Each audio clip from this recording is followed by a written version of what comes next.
start of the race.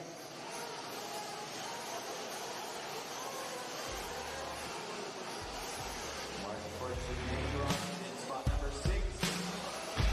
Nitro in spot number 6. 5 seconds to the start of the race.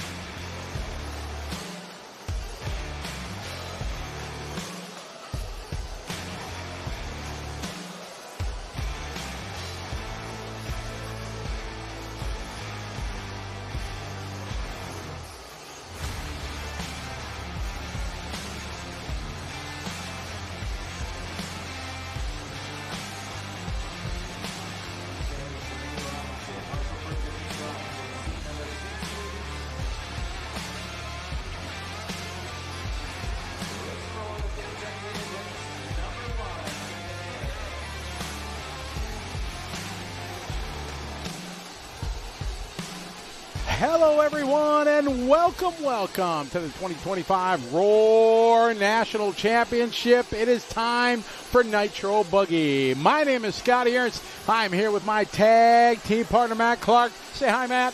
What's up, everybody? It's good to be here with you, Scotty, here in beautiful Hutto, Texas, at the world-renowned Thornhill Raceway, watching some, Nitro Buggy racing with you. Absolutely. It's been a great few days so far. We've crowned Electric Buggy, Electric Truggy, and Nitro Truggy champions over the course of the last 3 days. But now it is all about one class, Nitro Buggy, and the racers, Matt, are very, very happy that it's only one car they have to work on because it has been a mad thrash over the last 3 days. I can imagine. I can also imagine that this heat has been just messing with their setups and messing with their tires. I mean, shoot, we were just out there walking through the pits, and guys were taking drills with sandpaper and just sanding their tires down. Could you imagine doing that to a Truggy tire? It's to the way 10-scale buggy is for indoor racing. We sand the tires down, kind of ghost pin them. The way the conditions have been here and evolving through the course of the week, the guys are starting to do that now. Fresh low-pin tires are not fast enough. They need to sand them down, kind of get ghost pins, so they hook up. By the time the warm-up's done, they are ready to go, and they're running on pretty much half-slick tires in qualifying. Yeah, we were talking to Tater Sontag, and I asked him, I said, are these just going to be one-run tires? And he said, no, they're going to last all the qualifiers because the track just isn't eating up the tires. But they want to get that, broken tire feel on qualifier number 1. So that's why they were out there doing it. But, man, the first thing I was going to ask you was, how's the weekend gone? What's it been like here for the past couple of days? I haven't been here. It's been really good. Very positive attitude. Although the first couple days, the schedule that Roar gave them was what's the right way to say it? Too challenging for them. They were running 3 classes, running 12 times a day. I think Mayfield said it was just too much, and there wasn't enough time to glue tires, work on carts, change diff, change sway bars, all that stuff. It wasn't able to do that. So Roar, I got to give them a tip of the hat, credit to them. They listened to the racers. They adjusted the schedule for yesterday's participation in races. We got done at a good time after the Truggy final. Better day today, less schedule. We should be done by 7-ish time tonight. Yeah, that's awesome. One class, all you have to do is focus on that one class, and I bet we're going to see some great racing. We were out there watching all 4 of the seeding rounds, and I mean, it's just like every time the next level comes up, it's 1 second faster, and 1 second faster, and 1 second faster. Some great seeding, and got to watch some, really fast drivers out there really trying to hone in on this track with these Nitro buggies. So it's going to be a great weekend. It is, and we start out with qualifying here. Is off and rolling is a race number 1. They got 10 heats. There is newly crowned national champion Brandon Rose. You just saw him down there. And well-earned electric truck national champion. He had Fendt, he had Dakota, he had the field bearing down on it, but he did not blink, did not flinch, took a 1, took a 2, and to the absolute cheers of the crowd was crowned national champion. As I said to him in the interview, first one is always the hardest. Yeah, Brandon Rose, he's actually native here. This is his home track where he, got his big debut back in the day. Local legend around these parts, so it's really cool to see him have some success here this weekend. We're doing 10-minute qualifiers right now, qualifier number 1 here in heat number 1 in Nitro Buggy. You know what's cool about the Fuel Nationals? Well, the Nationals here is it's just one class. Nitro Buggy. That's it. There's no sportsman. There's no intermediate. There's no pro. It's just Nitro Buggy. So you really get to see kind of where you stack up in the world, or in the United States, I should say, against the top-level talent. So, you know, if you could get in the top 50, that'd be awesome. That's a big accomplishment for sure, as we have over 100 entries in this. 10 heats deep. As you said, they're 10-minute qualifiers, so that's a bit different from what normal qualifying at big races. Normally they're 5 or 7 minutes, so a pit stop has to happen. And the pit lane is very tricky here because there are some speed bumps that come in, and the dirt is kind of eroded through the course, so the speed bumps now will really get your car and catch them. And if you come in too hot, I've seen many a time people flip over coming into the pit lane, and then you just pretty much ruin your pit stop. Yeah, I mean, I didn't even really think about it until you just said it there. They are going to have to do pit stops during these qualifiers. Was it you the are same correct, for sir. Truck, too?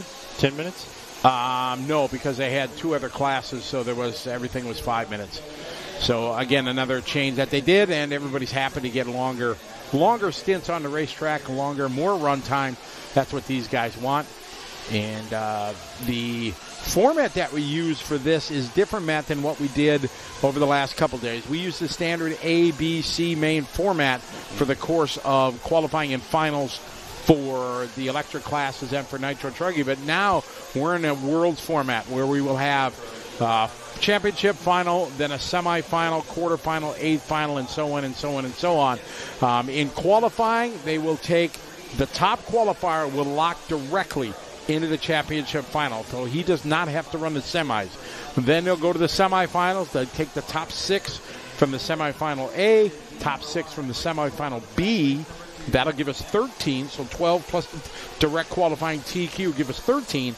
Then they're going to do something different than they've ever done before, is they are going to run an LCQ last chance qualifier, and first and second from the LCQ will go to the championship final, which is a big change from the way it's done in the past. In the past, they usually take 5 and 5 from the semifinals, then look at the next 2 fastest out of either semifinal A, semifinal B, and bump them up. So I think it's going to be a welcome change. I think the LCQ will be exciting, and they're taking 2 to complete a 15-car final. Yeah, they call that ladder mains, right? Correct, yep. Yeah, Ladder mains, Christmas tree finals. There's many different, names that they use for it. Yeah, it's kind of confusing. However, it's a really cool format because there's a lot of racing. You really have to show your stuff to get up to the top spot. But it is cool that the TQ just goes straight. He's in that, or he or she is in that final. But it's a disadvantage too because he doesn't really get to participate in any racing. Although I'd rather just make the main. Correct. And I flashed this back to the Argentinian Worlds when Elliott Boots dominated qualifying, just absolutely was the fastest, and broke a servo on lap 1 or 2 of the semifinals and never made it. I've always been an advocate, if you at least do the TQ. You should absolutely be in the championship final.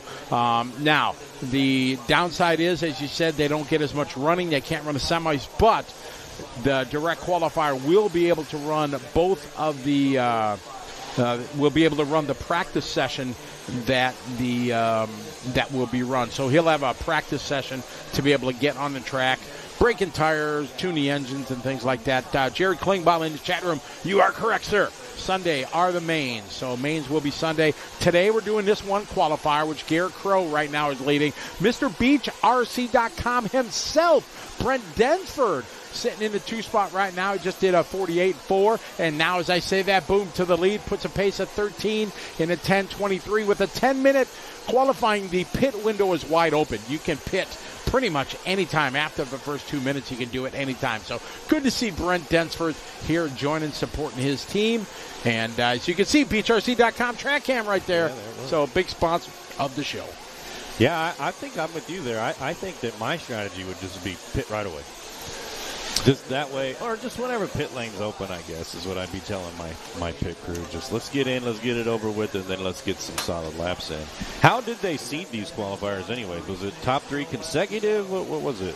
Yeah, top 3 consecutive is what they used. They ran 4 rounds. Another change that they did, and I'm a big fan. I do it to my races that I have overseas. We do it ETS and stuff like that. We don't have practice rounds and then seeding rounds. We have 4 rounds of practice. They're all seeding. So if your best is the first practice, great. So we don't have any. They're all just seeding rounds. And I think it saves in the program because you don't have to have extra rounds. Of course, everybody wants as many rounds as you can get for practice. But if time is a limit and the structure you have to run limits you, just make them all seeding rounds. There's Chase Lemieux. Chase with a great performance in Buggy, earning the second behind his teammate Dakota Finn. Oh, that was Brent Densford that flamed. Oh, my fault, Brent. Jinx. Got it. Sorry.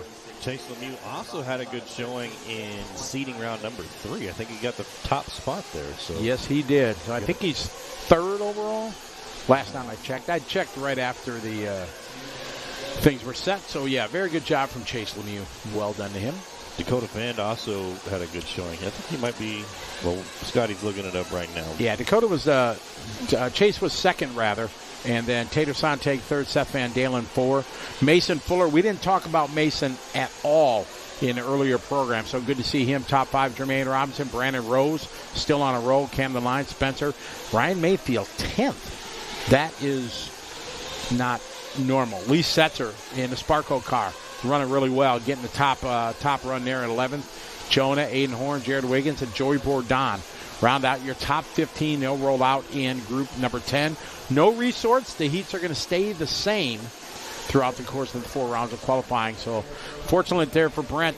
So Garrett Crow going to move back to the lead. Sets the pace right now, 13 lap, 10:35. Ken Drake, 44.5, just doing his bet lap. They're on lap number 10 as we're winding down. 1 minute to go in this one. Hey, can you explain to me that last chance qualifier again? I didn't quite get that. Why are they doing that? I think just a cool change. I think it adds a little excitement to the program, having a LCQ kind of like, motocross, things like that. So they'll take 6 out of the 2 semis. There's a semi-A, semi-B, a semi-odd, even, however you want to call it. They'll take 6 and 6 out of there. So the remaining drivers that weren't in the top 6 from both semis will go to a last chance qualifier. They will race it out for top 2 spots, and those top 2 will run in the championship final to complete the 15-car final. Got it. 15-car final. Just, was kind of trying to clarify who was going to be in that LCQ at the end of the day. Hello to everybody in the chat room. Good to have you following along. It's a kind of quick night tonight. Only 1 round of qualifying. Everybody's very happy that. It's been a very stressful few days with thrashing on 3 cars. But now they get a chance to not only just focus on 1 car, but these 10-minute qualifiers will give them more time when we go tomorrow between rounds 1, 2, and 3. We'll run 3 rounds tomorrow, then do some lower finals tomorrow night. We're going to finish with a junior final, which is a really cool thing. I like doing it. We do it for my series I have over Asia. We always finish the Saturday with the junior final, give the young kids, no matter where you qualified, we try to give them a shot to have one little bit of a spotlight on them. So if you're a junior and you don't make the A final, you get to run in the junior final Saturday night. Barry, the buggy final will be on Sunday, not Saturday. And I'm guessing with the amount of races we have, I would have to guess a 3 o'clock start time. It's an hour long, right? It's an hour long. I am guessing, but I would say sometime in the 3 o'clock hour, which would be good. So what's that, 3? Sorry, I had to take my shoes off and count here. That's 10, 11 o'clock European time, which would be really cool. So we get some of the viewers from Europe. And this, being the Nationals at the track and a host of Worlds next year, I think we're going to have a lot of people watching from around the world that take a look at this beautiful facility here. Well, this one's over, Scotty. Garrett Crow took that on a 13-10-28, so that's going to set the pace here. Here early in the Nitro Buggy qualifier, number 1. William Allen in the 2, Kenneth in the 3, Adam Jimenez 4, and Carter Bright our top 5. Still got a lot of racing coming up. 9 more heats of qualifying of nothing but Nitro Buggy. I was supposed to. Who was that guy that just walked by in the blue? He's your boy. Yeah. His name I is, forget his name. Elliot. He told me to call you Mateo. Yeah. So I started calling you Mateo now. Well, it's got to be Mateo. Mateo. Yeah. Oh, he was all in. He's like, hey, Scott. Matt's excited. He's ready. So is he from back home? Yeah, he's from San Antonio. He worked at the local hobby shop there for 20 plus years. That's how I met him. They used to have a big track down there in San Antonio. And, awesome. His son races. That's why he's here. He's an associated driver doing really big things. But anyway, he's your biggest fan because he was all on me like he was excited. So that was really cool. Hey, Cass, checking in from Israel. Hope you're doing well. Hope you're safe over there. Thoughts, prayers are with you. Hope everything's okay over there. It's crazy times in the world, and good to have you following along, joining us for sure. Clay Walker, how are you? Good to have you follow along. That's a different Clay Walker, not the country singer Clay Walker. Not the country singer? No. You were talking to him the other day, and I was like, man, that was... Yeah, it might be. It would be pretty awesome. Back in the 90s, man, Clay Walker, country singer, was a big deal. He was a big deal, for sure. He's touring again. I saw something, because I do listen to country music. Two kinds, country and western. And, I think he's coming to the big music festival in Milwaukee Summerfest later this year. Omar checking in from the Dominican Republic. How are you? Welcome to the show. Cherry Whiteworth, how are you? Good afternoon to you. It is a beautiful day in Texas, although hot. We looked at the thermometer there by the track, 106. But it's a dry heat, they say. A dry heat, I mean, I don't know, because I'm sweating through my Live RC T-shirt right now. It's pretty steamy here. I can't complain, though, because back in Milwaukee, it's like 100, and 100 in Milwaukee is like with 110% humidity, so it's hot. But good to be here. Amazing facility. It's going to make it's already made for a great nationals, but the World Championship next year is going to be off the charts.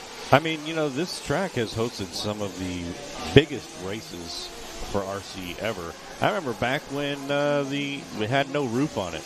We were out here racing, and Ty Tessman was doing big things here at Thornhill. I actually won a Roar Region 9 short course race. I was the champion that year. Short course, greatest class ever. Just saying. Yep. Right here at Thornhill. All right, race number 2 off and rolling. You need to spread out 10 minutes. Coast to coast. What's up, Justin? Coast to Car Star C. How are you? Looking forward to making my trip back down under in, 2 weeks? Yeah, I think 2-3 weeks. I'll be heading down and working on my Australian accent. Crikey.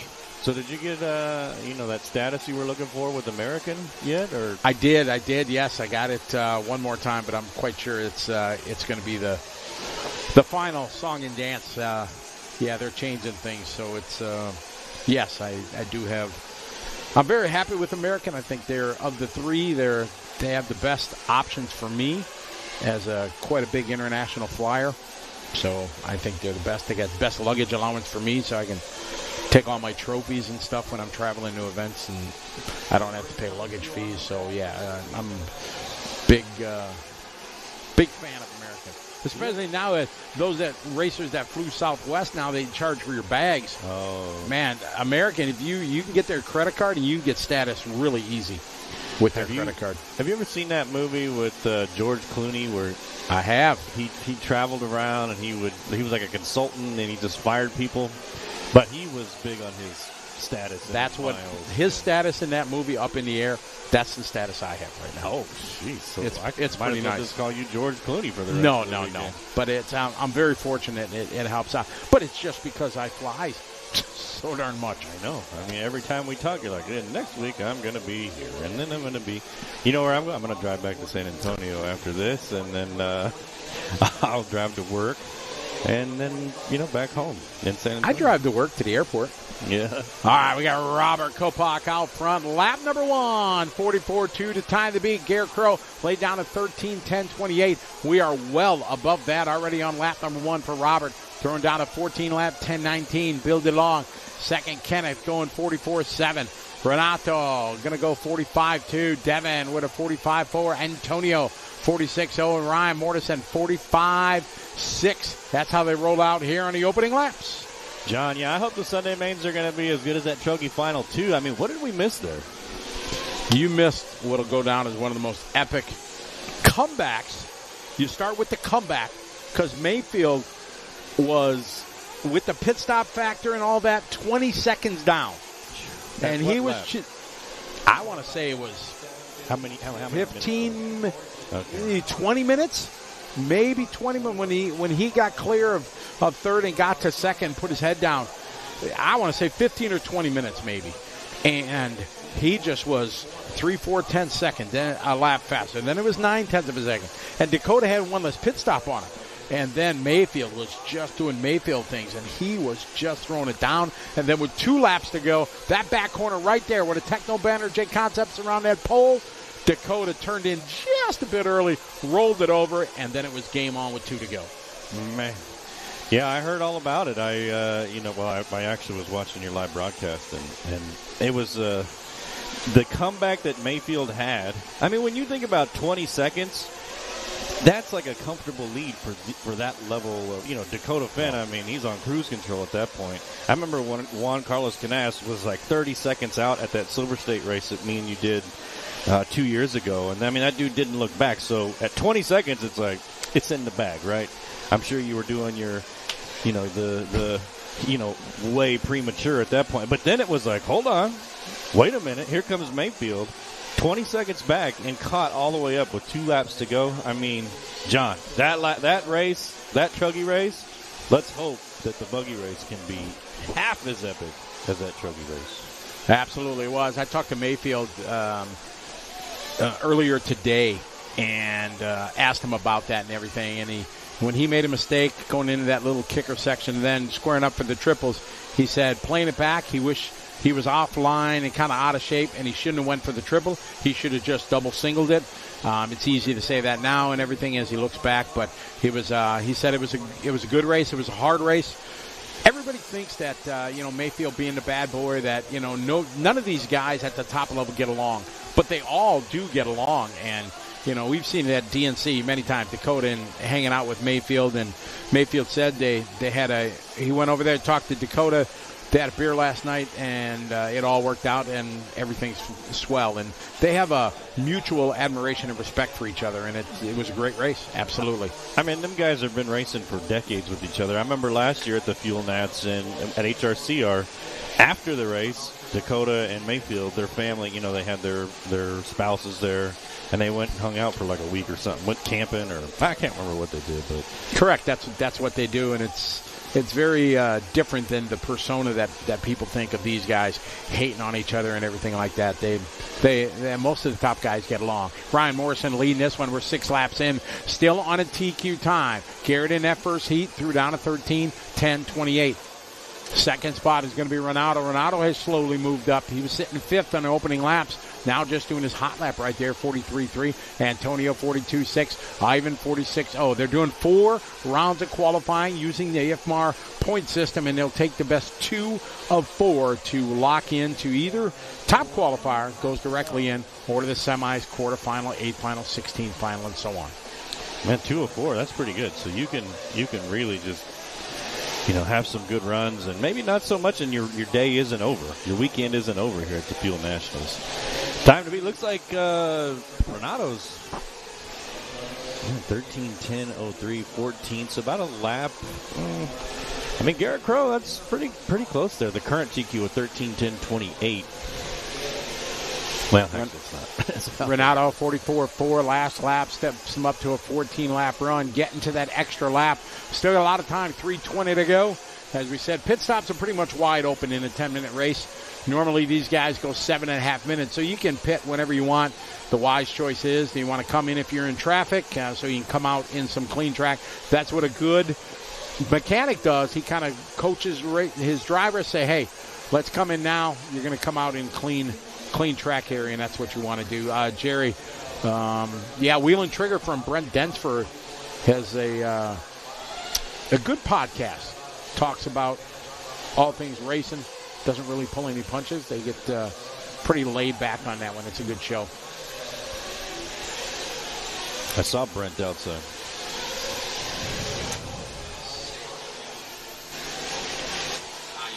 It is very adult-oriented, though. Not for minors. There's a disclaimer, I think, when you tune it on. That's a good one. And, of course, Lefty with his No-Name podcast. Yeah, that's always a good Electric one. pays bill, Nitro is the glory, always. Lefty's a cool cat. Man, especially when he gets JQ on there. JQ does not hold back. JQ, my buddy. JQ and I are buddies. Yeah. Oh, yeah. Out front. Go ahead. I met JQ way back, probably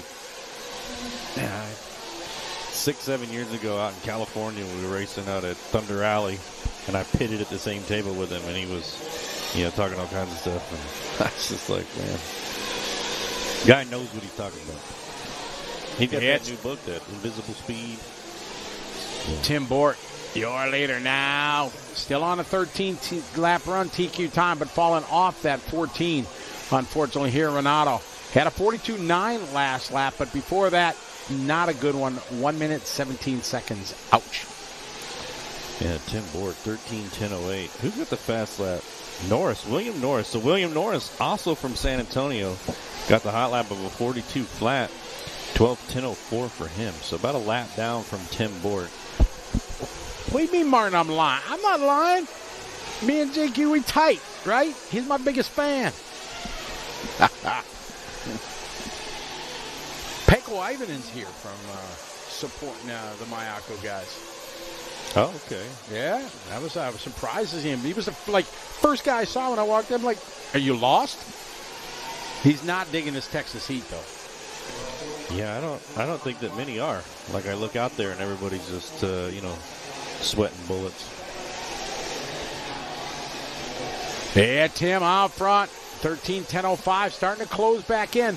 The pace will change because of the pit stops.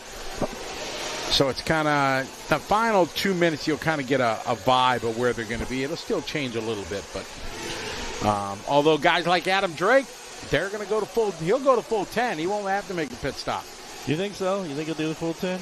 Nah. Yeah. Well, we'll see. He can do it. He can. But this, the grip on this track and the heat, I don't know. I'm sure if anybody can do it, it's him. You know what I was going to mention, and I blanked it earlier, was you were talking about how the mechanics are the ones who look down the track for you, and they kind of say, hey, it's clean here, it's whatever, let's bring it in. I was out there watching the seating round, and Jared Tebow was in the, kind of, I guess, the B sort, if you will. And he did his 3 laps, and you could tell that he looked down the track to see who was in front of him because he was, in the top spot there. And he stopped and then went because he wanted to get that clean track so he could get 3 consecutive laps together. So you sparked my memory when you said that about how the mechanics are looking down. But when you get to that level, man, them dudes can see half a track in front of them and know exactly what's going on. Yeah, they know enough that it's not the full run. They're only looking to get 3 laps, and it's much better to wait up, kind of forgive 1 lap that you're going to slow down, but to get clean space where you're not around anybody. It's the wise way to do it. And Jared is one of the wisest, one of the best. Yeah, he's been doing this for years. Long time. Good to see him back racing again. Yeah, right. He's out there doing big things. All right, this one's over. Tim Bort's taking it 13:10:04. Going to set the new pace here. Got Garrett Crow's TQ pace by 24 seconds or so. So that's pretty good for him. About half a lap for Tim Bort. Kenneth in the number 2, Ivan in the 3, Ryan Morrison 4, Antonio Edwards rounding out the top 5. Coming up next, heat number 3 of 10 for qualifier number 1.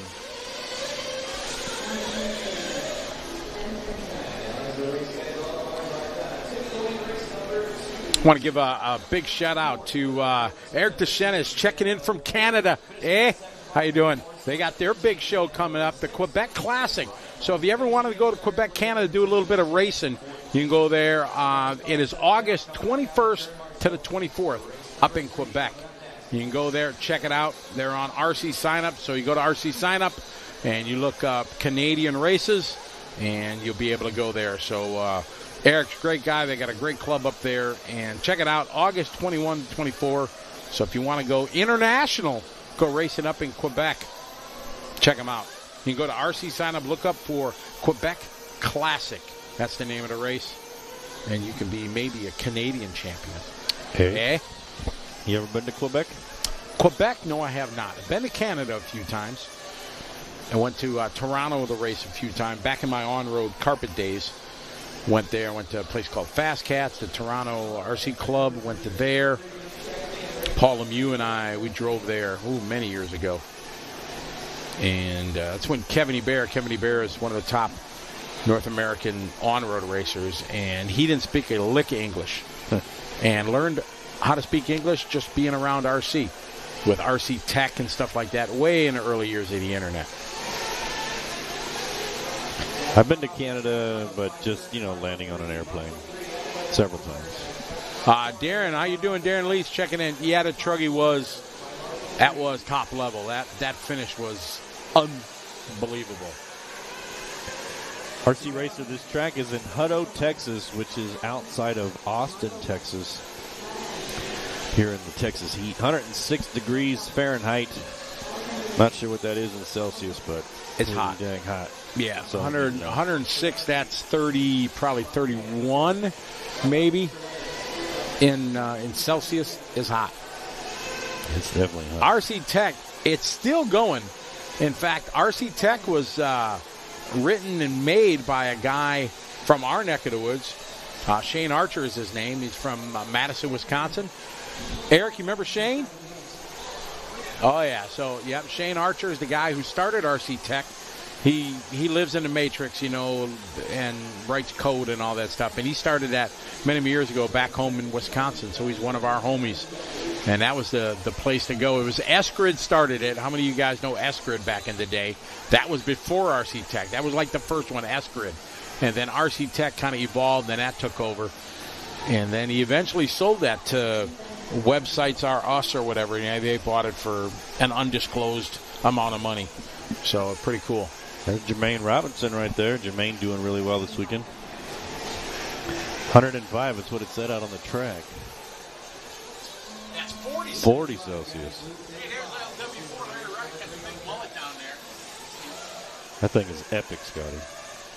That is Larry Wright down there with the mullet from trackside. It's too frizzy. Oh, we got a flame out. That's not good. Too frizzy. I mean, I would pay money for that. Like good money. Not a lot of money, but good. What's that? To have a hair like that? Yeah, to have hair. I'd pay money just to have hair. I could get a perm. You're right. Before I used to have a mullet like Joe Dirt was not curly. It was very Joe Dirt. I saw a guy walking through the Charlotte airport the other day. Absolutely had to be the brother of Joe Dirt. It was all business in the front, party in the back. He was like, and it was an older guy, gray hair. He had to be 60 years old, but he was proud. He was rocking it. I'm going to see if I can find a picture. Drew Langford, welcome to the show. How are you? Thomas, welcome. Oh, yeah, Shane's still a good guy. Shane lives out in California now, and he owns a restaurant in the northern San Diego, Nolan 5. You can look it up, and it's kind of, I think it's Louisiana kind of themed, I think. Kind of Mardi Gras, and yeah, really cool. They have a great kind of bar and restaurant there. Someday I'm going to look it up. Oh, yeah, there you go. Captain America. You got the American headband. Oh, yeah, that's... My mullet, Eric. Yeehaw. Oh, awesome. Definitely. Oh, Jim Dirt. I got Matt Dirt next to me. Mateo Dirt.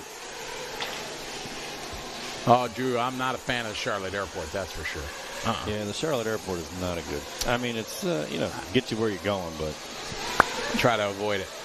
Much rather go through Dallas. Oh, my, ring the bell into the pole. Oh, my, ring-a-ding-ding-ding. Fries are done. Ho, ho, ho. clobbered that pole. Didn't they Did you put a guys see cone? that? I heard that they put a cone here. Oh, they on got this a pole.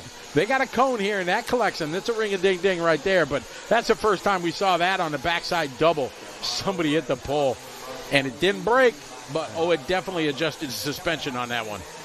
Travis on those cameras always just hooking us up. Thank you, Travis, for showing us that cone back there.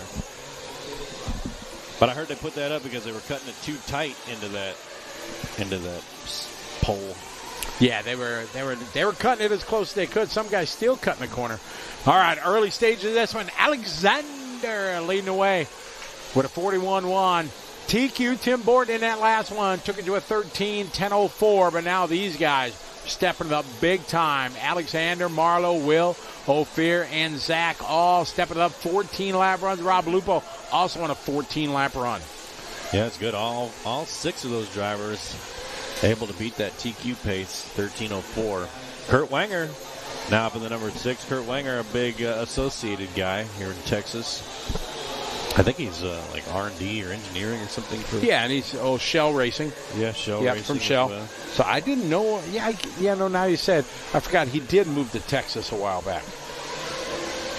3:30 down, 6:30 to go. Alexander Richards still leading the way here. Alexander Richards also the owner of the fast lap here in heat number 3 of a 40.1. Currently on a 15:10:35. The only driver on a 15-lap pace, so really good run there for Alexander Richards. Will Chalmers, another San Antonio native, 14:10 flat. So Will Chalmers trying to get into that 15-lap territory as well. Ophir, 14:10:24. Marlowe, 14:10:24. Rob, 14:10:37. So the top 2 here, Alexander and Will Chalmers, really putting down some heater laps here. 40.1 top hot lap for Alexander and 41.6 hot lap for Chalmers. Ladies and gentlemen, we caught it on camera.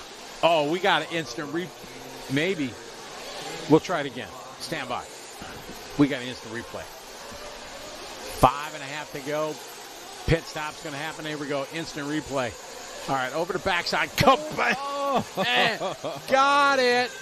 That left. All right, guys, we are live again, once again, here at the Roar 10 Scale Nationals. We're here at Hoosier RC Hobbyplex in New Albany, Indiana. And with me now, the former 1990 IFMAR full-scale world champion, Chris Dosick. All right, out front right now, we got Alexander still out front. Will in second. They're on a 15-lap run. Stepping it up 2 laps off the current TQ. Alexander bringing the heat in this one. Got a hot lap right now, 40.1. Top 5 guys right now ahead of Tim's time. Yeah, shoot, Alexander Richards on a 15-lap pace. Chalmers drops to a 14:10:08, so drops down about 8 seconds on his pace. Marlowe, 14:10:23. So Alexander Richards really dominating here in heat number 3 of 10 in qualifier number 1. 5:30 down, 4:30 to go. Pit stops coming through. Cycling through, I should say. Alexander, Will, Marlowe, and Rob. 4:15 to go. Big shout out RC Car Guy checking in from Michigan. Hello. Jesse says that pole ain't moving. No, you're right. That'll ruin your day for sure. Alexander on a 15-lap run. The only guy on 15 is continuing with the good laps. That's going to drop off a little bit with the pit stop. It looks, he may have stopped, I don't know, with a 45. That could be. Some of the top guys were doing that. A little less than that were the pros. So that could have been a pit stop already. We'll see.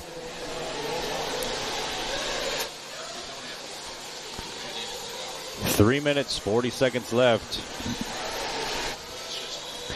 Earlier I was watching the pro guys. They were doing, 37 seconds, 38 seconds. There was a few 36-second laps during seating. Here we got a top hot lap. Alexander Richards of 40.1. Alexander Richards still the only driver on a 15-lap pace with 3 minutes, 10 seconds to go. This is heat 3 of 10. We've got 10 races to do today. Top drivers will be in 10. Ooh. Thank you. Appreciate it. Hello to, who did I just see checking in? 6Q, how are you checking in from Barcelona?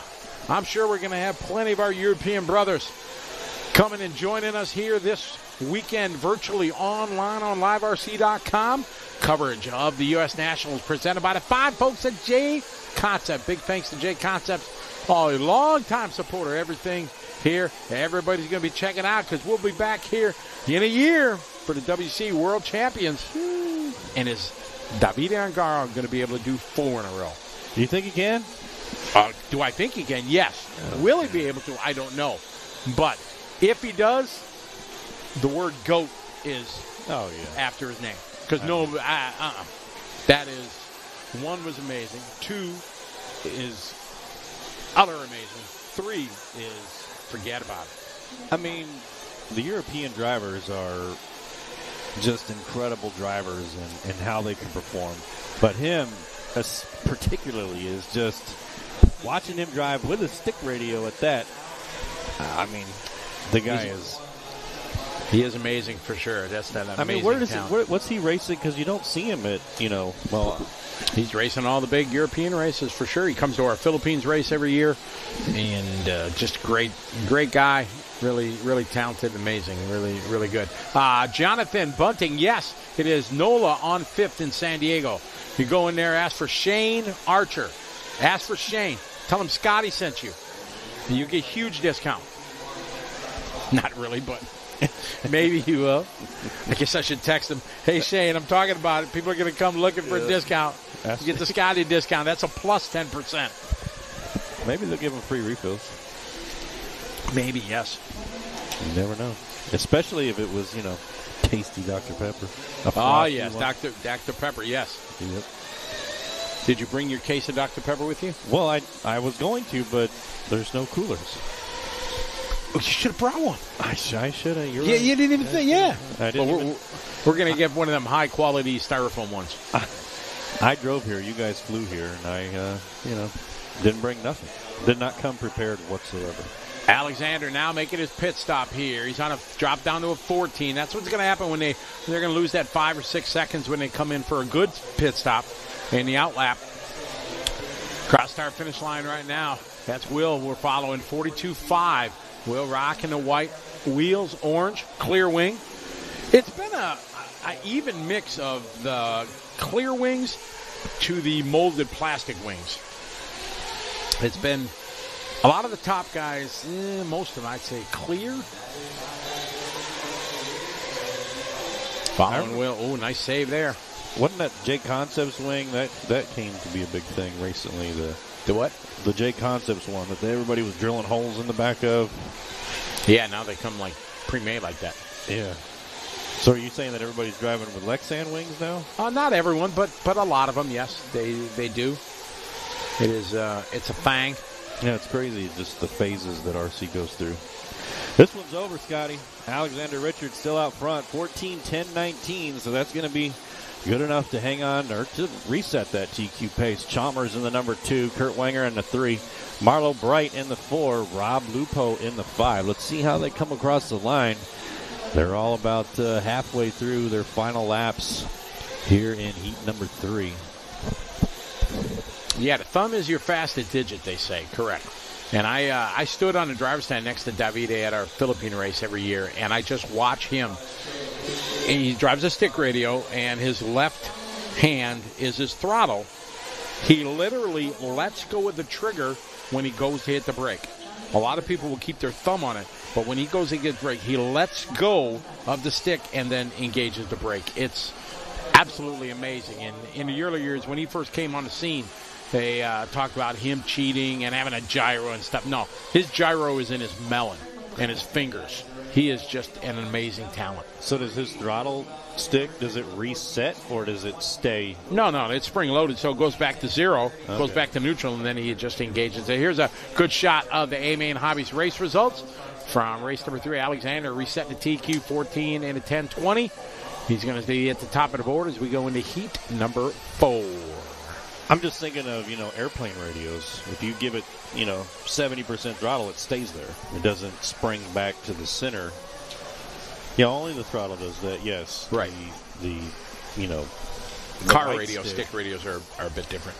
Yeah. I've never driven with a stick radio before, so I've tried and failed miserably. 6Q says Angaro's racing the Italian race this weekend. Live coverage. You can look it up on YouTube. Modelissimo is there's the King, Richard Saxton. Yeah. The original king of 8 scale.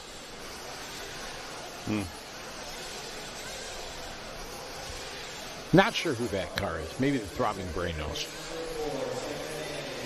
Well, if it's the king pitting you. Glitch said. Glitch? Is that like Matt Glitch? Hey, Kathy Myers tuning in. What's up, Kathy? That's my mother. Wichita, Kansas. Oh, that's Mom? Yeah. That's Hello, Mom. Is that Glitch like Matt Glitch? It might be. Say hi, Matt, if it is.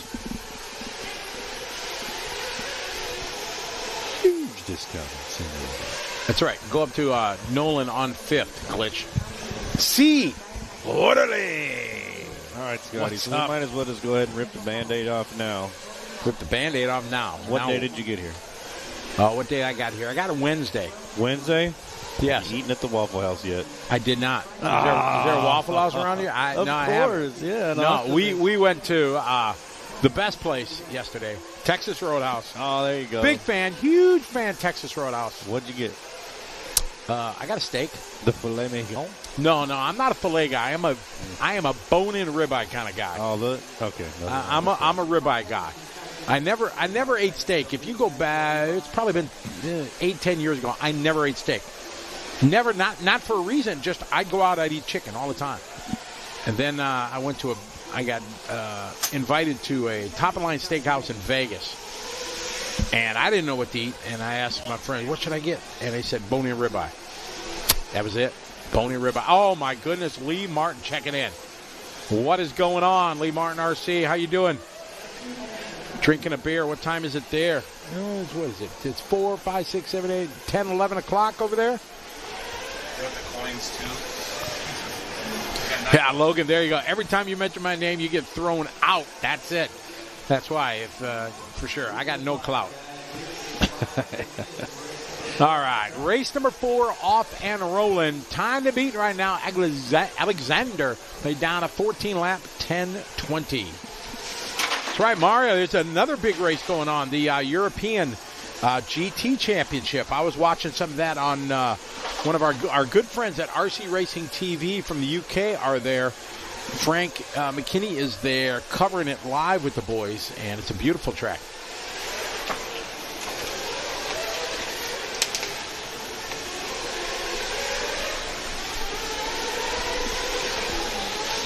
You're right, Drew. It is 5 o'clock somewhere. At 11:45 at night, it's beer time, right? It's Friday night. Make it happen. Or today's Thursday? Today's Friday. Today's Friday. I lost my. Oh my goodness! I hear. We got ice. We got a cooler. Oh, this is muy bueno. Awesome. Nothing but the best for live RC here. I don't know. Went to a super center. It was either these coolers or like this big. And I was like, whatever. And then we had one box here that's gone. And you got it? Yeah, I got it. So awesome. How much you got for me?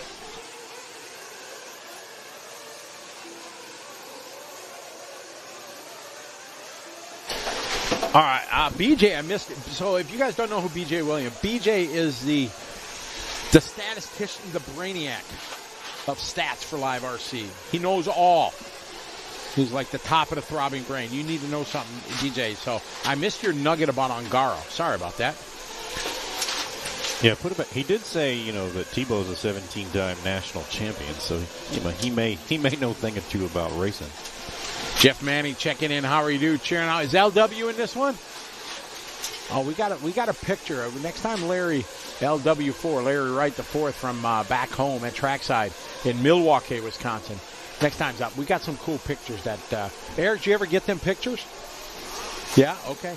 Awesome. So we'll bust them out later. 6:48. What's up, Omar? Checking in from the Dominican Republic. Good to have you follow along. Jesse says 6:45 a.m. Saturday here. Jesse, where's that? Australia? New Zealand? Where are you at? 2:30 down, 7:30 to go. Mario out front here on a 15:10.19. So covering that TQ pace of a 14:10.20 by a full lap.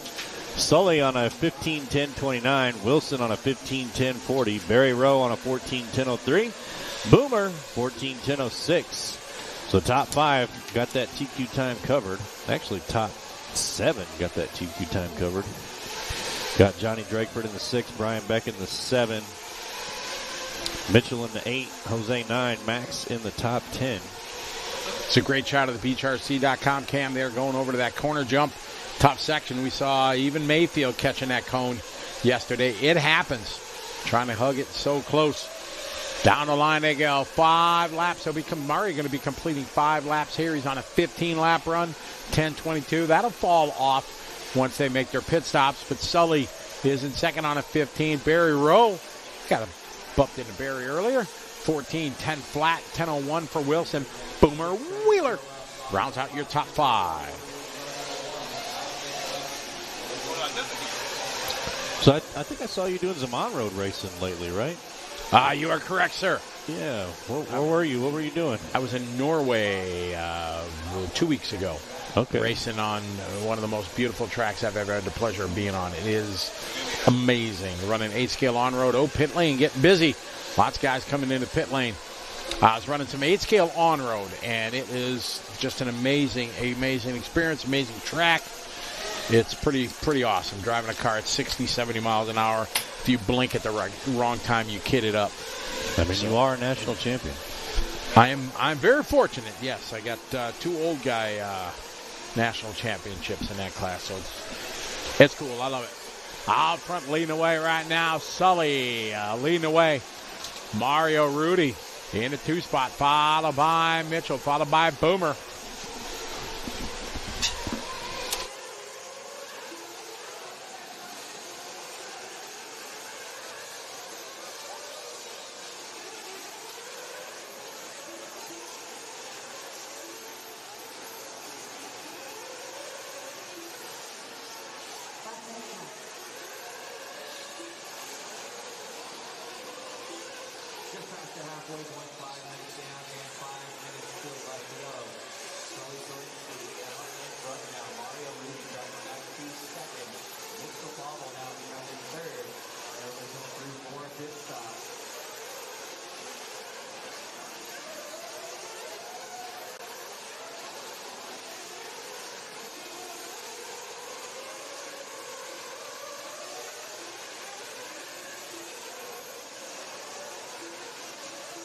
Out front right now, Sully leading away. Mario Rudy followed by Boomer.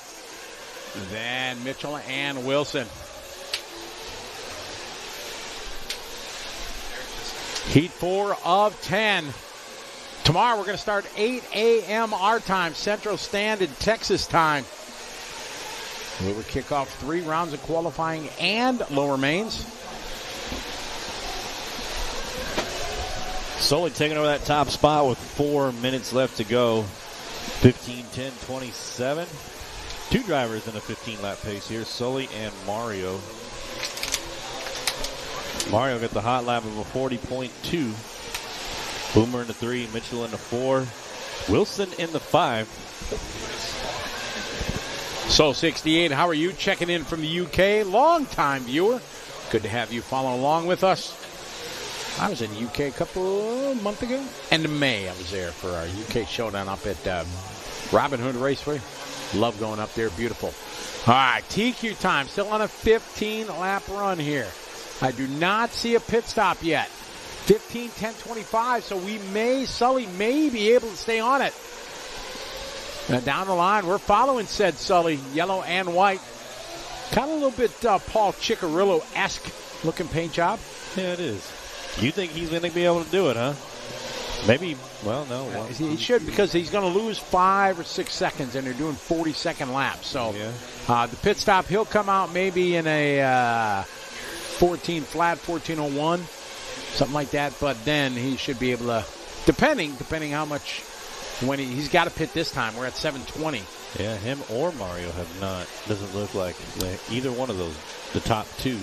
And Mario's only 0.3 back, so let's see if Sully's going to peel in this time. No. Ooh. So Sully been out under the green flag for 7 minutes and 40 seconds. Mitchell bringing the heat there, doing a 39-second lap. So we say that, the lead changes. Mario Rudy going to move to the point. Mario they're just 0.6 of a second apart.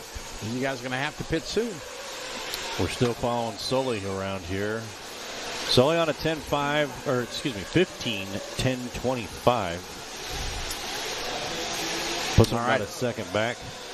We'll see if he's going to come in this time. Hey, BJ, it's true, man. You're like the temple of the throbbing brain. Anytime I need some information, you're like in the chat room. Well, bam. All right, still not. We must have missed something. Did he? What do we got? 2, 4, 6, 8. We got 10 laps showing. Yeah. He only had a 42-second lap. Was his longest. So we picked up Mario. We going to go 10 minutes? I would be shocked if somebody in Group 4 went 10. That'd be outstanding in the parking lot. I mean, it still looks like the top two haven't. We're following Mario here, Mario Rudy. He is laying it down proper here.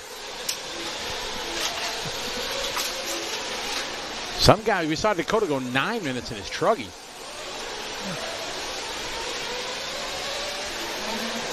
All right, 1 minute to go. Huh.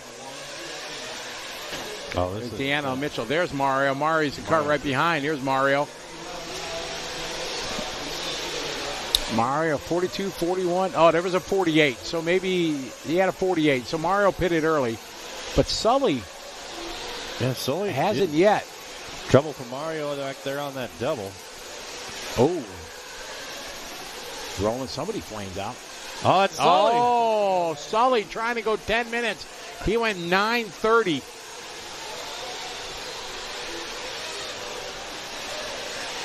At least he knows now. But he gave this qualifier away. He was on a 15-10-26 too. A solid run there. Had TQ by at least 15 seconds.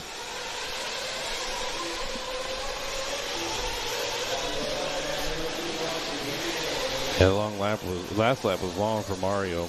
Mario's still going to hold on to this one.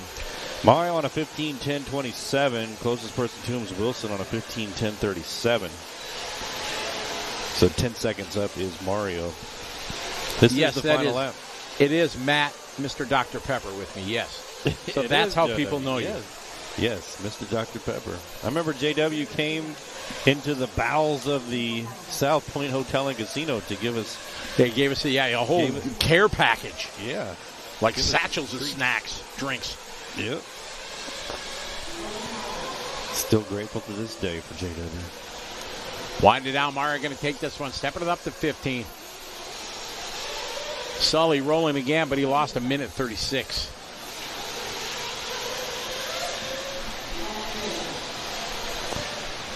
Man, I don't know, Sky. That was a pretty big gamble. It was, but he learned here in Q1 he can't go 10. So now he knows.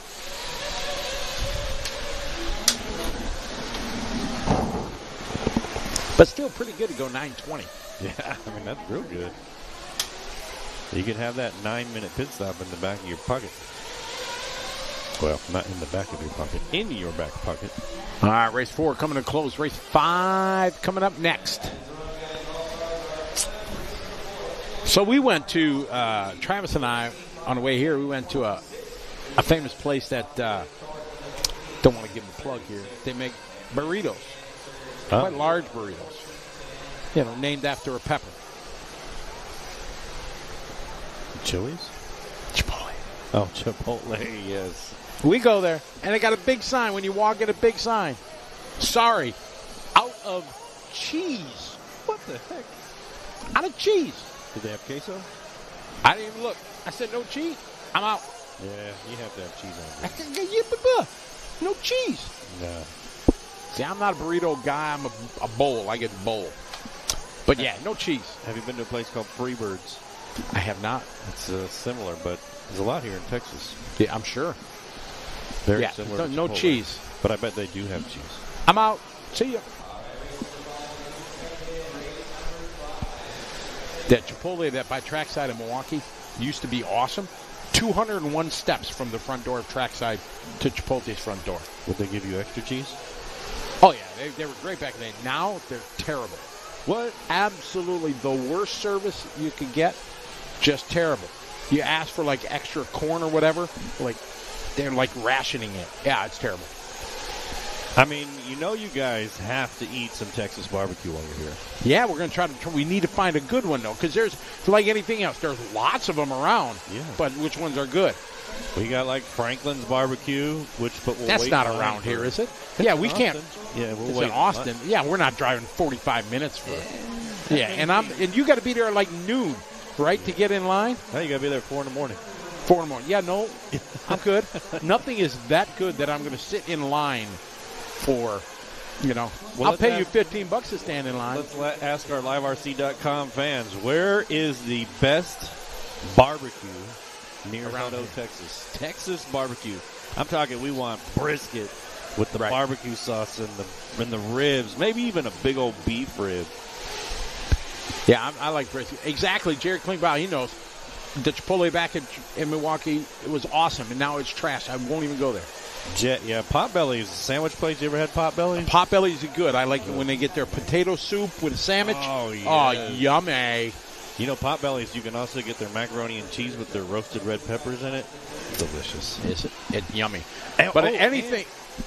All right. One thing that not many people know about Potbelly's is they make a toasted peanut butter and jelly. Yeah, I've seen that on there. Yeah. And you know what makes anything better? Uncle Eddie's seasoning. There you go. You put a little Uncle Eddie's, even on PB&J. Money. Goldie's? All right. How far is Goldie's? Let me look this up. I'm definitely a barbecue fiend, that's for sure. I mean, I know all the spots in San Antonio. If we were in San Antonio, I could take you. Actually, there's a place in Seguin called the Burnt Bean, and it just got voted the number 1 barbecue in the United States. Wow. JW, we can't say the S word on the broadcast. It's not allowed. It's not. Not allowed. That is only a DNC topic. Goldie's, that's like 100. Look at this, the throbbing brain. You guys know all. Santos like putting the directions and maps on us for it. Oh, barbecue fiends. All right, John, let me look.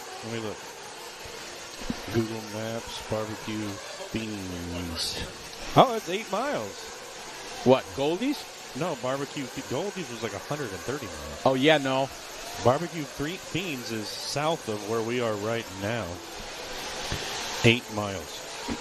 20 miles. All right, race 5 off and running. It is Joel Rodriguez leading the way. Brian Rohde leading the way, not to be confused with our boss, Brandon Rohde, who is an accomplished racer himself.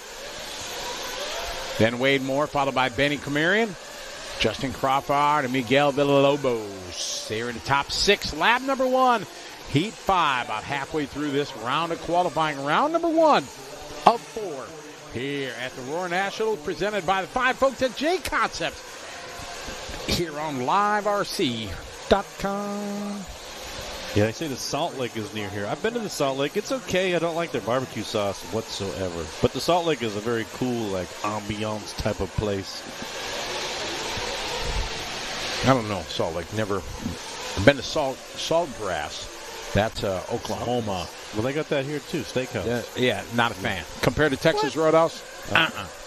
Texas Roadhouse. I mean, the rolls at Texas Roadhouse. What about the Outback? Oh, no. You don't That's like on the bottom. either? No. Oh, my goodness. And if I'm strictly speaking on value, if you look what $20 gets you at Texas Roadhouse and $20 gets you at Outlaw, no contest, in my opinion. Okay. The steaks are better, bigger. Potatoes are way bigger. You know what I mean? If you look at total value, I'm a big take-home guy when I'm like at home. Yeah. You order a nice meal, take some home, so you got leftovers. Yeah. A little bit of dinner. Exactly. In the Filipino world, we call it balo, where you take some home, and you got lunch for the next day. I don't know. I mean, a Texas Roadhouse would be up. It's tough. I like the Saltgrass, Texas Roadhouse, and Outback. All 3 of them. I'm a big Texas Roadhouse guy. All right, Joel Rodriguez leading the way, 40.9. Benny at 41.2. Wade Moore now stepping it up, 41.2. We're on a bunch of 15-lap runs. Mario Rudy laid down at 15, a lap 10.26. We got the top 5 drivers ahead of that time. LiveRC.com fans, what steakhouses chains are we missing? It's Longhorns, right? Longhorn's good. Longhorns, I'll put Texas Roadhouse first, Longhorn second. But Longhorn's a little more, I don't know, I don't want to say ritzier, but it's just like, I think so. I think it's a little, I don't know. It's not, it's a more somber feeling when you go in compared to the party atmosphere and sports TVs of Texas Roadhouse. Where they do that, like, singing and dancing and put you on the saddle and stuff. Oh, yeah, exactly. I've been on a saddle before, for sure. So I do like that. So, yes. The one thing that you probably don't know that is super good at Texas Roadhouse is their cup of chili. Oh, I know. No, chili is very good. Oh. But I just learned this. I heard this in a country song the other day. There's no beans in Texas chili. Is that correct? I mean, that's the legend. Okay. I can't eat chili without beans, though. So you can't live in Texas, though, right? I know. Cody Johnson's got a song that talks about Texas, how awesome Texas is. It's a great song. And then he says there's, no beans in Texas chili. So Texas chili, there's also one called Over the Top chili. Have you ever heard of that? I have not. So that's where you put the pot like a, what do they call it, Dutch oven, right? You put all the chili mix-ins in the Dutch oven, and then you make a meatloaf on top. You put it in a smoker, and you put the meatloaf on top of the chili and let it smoke and cook and drip into your chili. And that just sounds good. Yeah, it's called Over the Top. But you definitely have to have beans in it. I'm okay without beans. I pick and flick when I get a chili with too much beans. Yeah, no, that's like half of them are gone. Brian Rohde out front. Joe Rodriguez, hot lap so far, 40.1 for Mr. Rohde. Leading away, 15 lap, 10.14. Rodriguez into 2:43. Oh, he had a 40.3. Top 4, 5, 6, 7. Looks like 7 drivers all with a hot lap of 40 seconds. Now pit stops very busy here at the halfway mark. That guy was working frantic in the pit. Jerry says beans and chili is considered stew. I always heard it's called hamburger soup. There you go. That's one way. Hunter LaFleur says, there you go. Exactly. Boom. We're on the same page. I got to give a shout-out to a driver in here, Ethan Martinez. He's a homie? Yeah. He's, Elliot, the guy we were talking about earlier. It's his son. Okay. I consider him my nephew currently on a 14:10:17. So he's about maybe half a lap off a TQ pace. Brandon Rohde's still out front, though, here. 15. You just said Brandon. I said it yesterday. It's awesome. Brian Rohde. That's one way to get some acknowledgement here, yes. No relation. Mr. Rohde. All right, Jackson now to the point on a 15:10:27. As most of the drivers have completed this past lap doing some pit stops. Jackson Jeffrey out front, 15:10:27, about a second off of Mario Rudy's pace. Mr. Rohde in the number 2, Benny in the 3, Joel Rodriguez in the 4, Wade Moore in the 5, McGill in the 6, DJ Helper in the 7, Mark Morrow in the 8, Ethan Martinez in the 9, Justin Cranford, our top 10. I know, right, Drew? Me and Scotty just sit here and talk about food all weekend, and my stomach just rumbles. Down the line they go, across start finish line. We're following Jackson. Now we're following Bella Rogers now. Bella rocking the pretty in pink in the HB. Had a chat with her earlier today. She's having a good time. One of the top talented young lady racers of America. She hails from the East Coast. I think Pennsylvania, somebody said. I can't remember. She races with us at the Motorama race. That's where I first met her and the whole family a couple years ago. When I look at the entry list, she makes a lot of races. She does. They race a lot. RC traveler for sure. Is it just her, or is it a family thing? What is it? Dad and Mom come. Dad used to race. Now, he rarely, once in a while when he was at Motorama, he would run also, but pretty much focuses on Bella. Yeah, she's out here doing pretty well. In heat number 5, let's see, where is she sitting? 14:10:19, sitting number 10 here in this heat. Joel Rodriguez out front, 15:10:28, so 2 seconds off of TQ. Mario's TQ's holding pretty good here with 2 minutes left to go in heat number 5. These guys will, if they continue with after the pit stop, they continue with some good laps, they'll chip away at that. 10:27 went from 28 to a 27 now, so Joe slowly has a chance with only 2 minutes to go. Good marshalling over there. There's Bella that time, 40.5. DJ at 40.9. Jackson coming at the bottom of your screen that time there. Joe Rodriguez out front. Jackson followed by Wade, Brian, and Mark Moore, your top 5.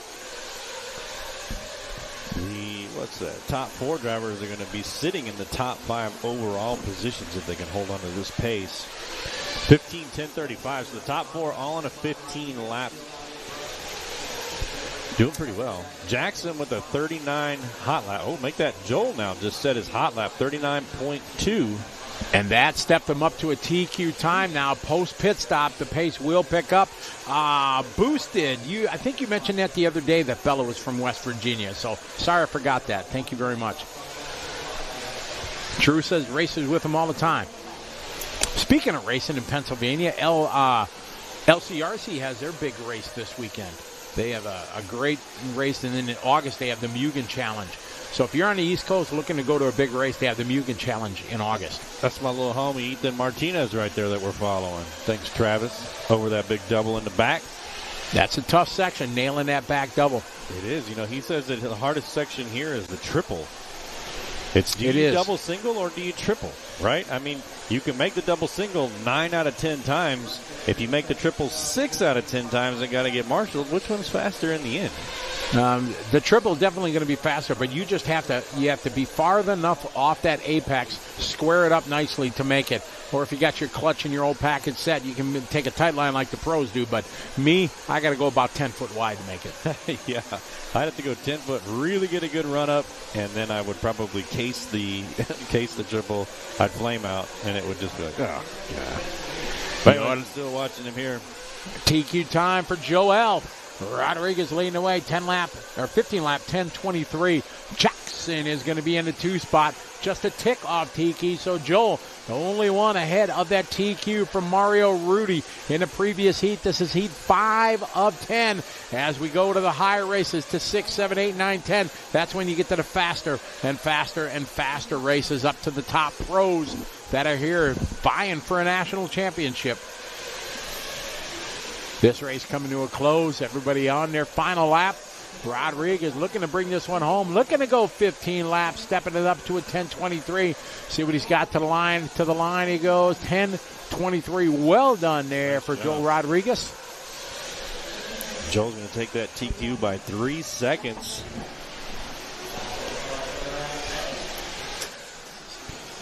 Jackson Jeffrey in the 2. Wade Moore in the 3. Mr. Rhodey in the 4. Mark Morrow in the 5. Martinez 6. McGill 7. DJ Helper 8. Justin 9. And Bella Rogers top 10 here in heat number 5. Mario Rudy, though, with his TQ 15, 10, 26, still going to hang on to that second place overall spot.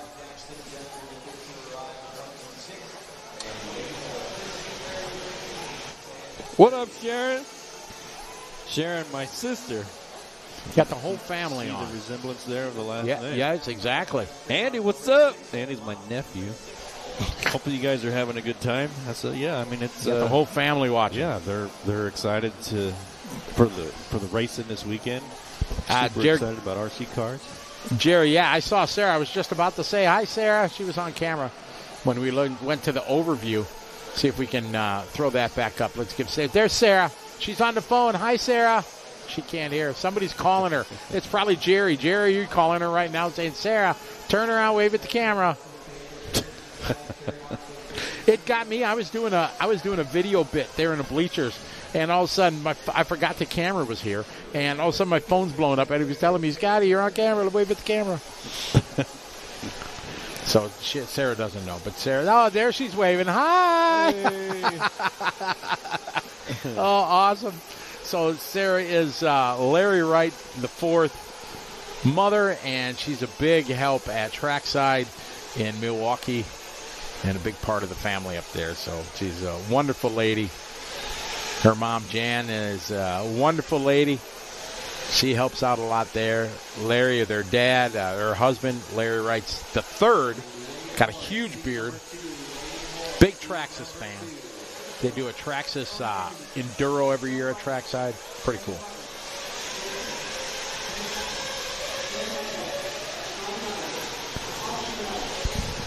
All right, heat number 6 coming up. Time to beat, Joel Rodriguez, 15:10:23. See if any of these drivers got anything for him. Ooh, a purple flag.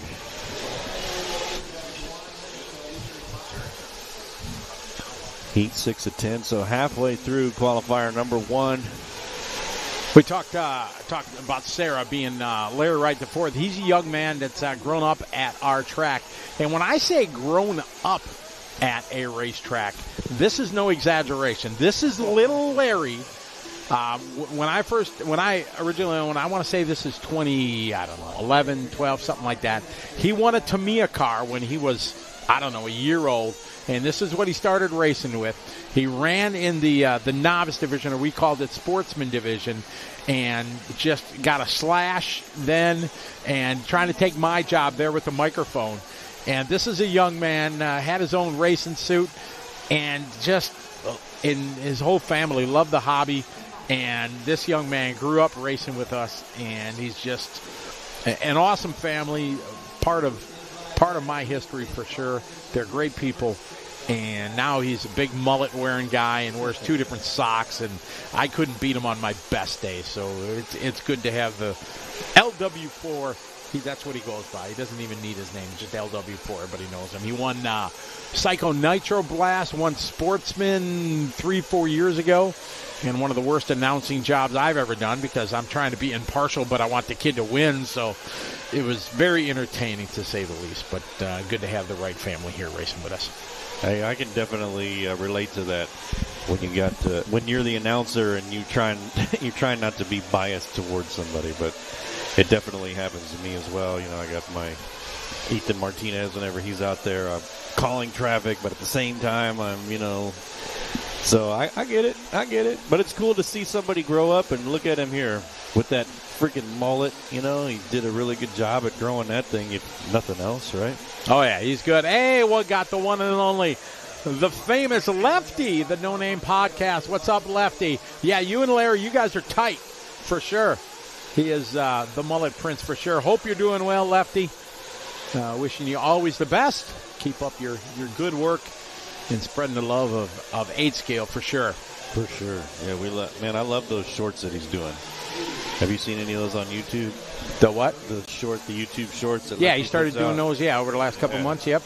Man, I love watching those things. Like it'll just show up on my YouTube feed and it'll be nothing but lefty shorts. LW4, Larry. Yeah, I hope you saw that little montage we give to LW4. Yes. That is your boy for sure.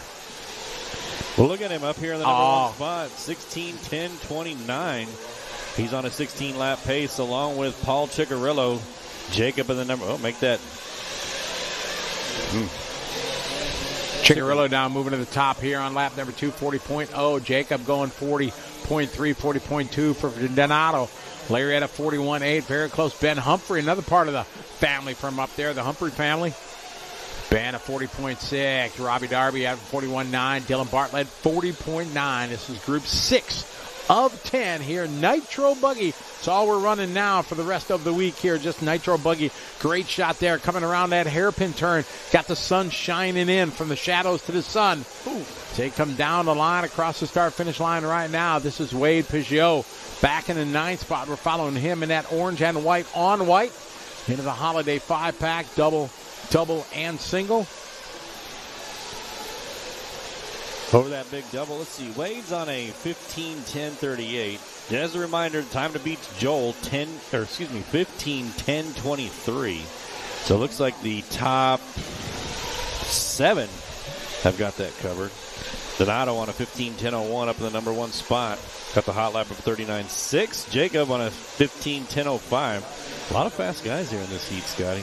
A lot of them looking really, really good. Setting the pace here, 10 15:10:01 is Donato, so we're definitely going to stay on a solid run. If he picks it up, even with the pit stop, should surpass that 10 minutes and 23 seconds. 6:30 left to go here.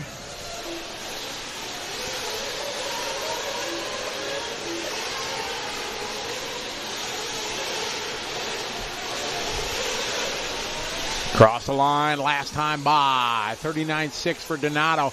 He's late to the line, might be an early fuel stop. We've seen a couple guys choose to do that through the time. And Donato going to drop down to the 6, but then he's good to go for the rest of the heat. As I said, I would like my mechanic to tell me when I'm in some traffic, call me in so I can get out in some clean air. That's what I like.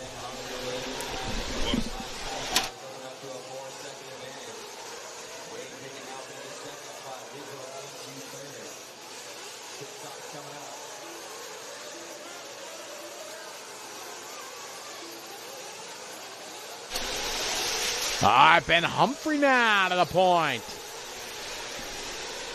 Ben at 39.8, Wade 39.1, Dylan 42.8, Donato 47.7, LW 40.6, Ciccarillo 40.8. Ciccarillo, normally we pick up Chicky right here. There's Ciccarillo there in the yellow and white. He blew a hammy. He got a hamstring, walking around on crutches. So I didn't know that, and then I saw him like, what's going on? We follow and said Ciccarillo 40.4. Last lap for him. Coming across start-finish line right now. We're on Brandon Bartlett here in the white on white, black wing. Again, thanks everybody for following along, enjoying the Roar Nationals here, presented by J Concepts. Big thanks to them.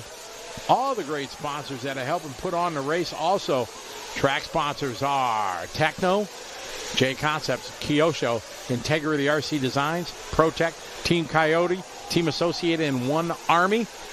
Those folks all making it possible to have the Nationals out of the beautiful place here. Great pit stop from the pit cam. Bottle stop, no gun.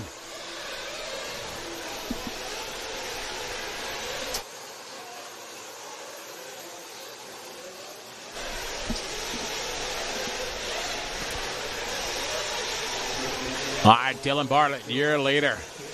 On to the front straight here. Last lap was a 40.8. He made his pit stops. Now Ben Humphrey should take over that. Humphrey last lap, 46.9. That was his out lap. Dylan making his pit stop here at the 6:10 mark. There's Humphrey across the line. We pick up Humphrey over the tabletop.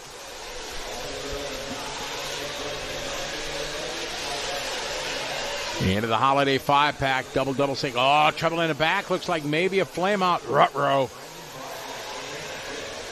John Moore, what's happening, buddy? Hope you're doing well. I am swell. Here with Matt, bringing you coverage here at the Roar Nationals, presented by J Concepts on liverc.com. Oh, looked like maybe Ciccarillo. Good marshal in there.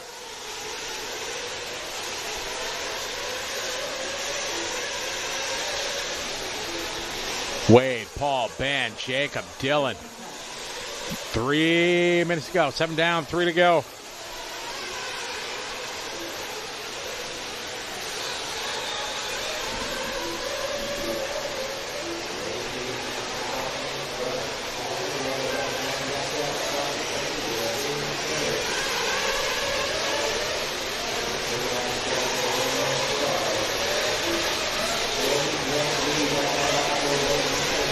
Later continues the battle here. Wade and Paul Ciccarillo now closing back up. All on 15-lap run. Jacob, Donato, Dylan, Brian, Ben, LW, Chris Hatch. Hatch of 41-1. Chris has been in the chat room many times. Robbie Darby, followed by Brendan, Nate, Adrian. Unfortunately, Owen Vanderbeek. I got to find Owen where the Vanderbeeks are. I haven't seen them.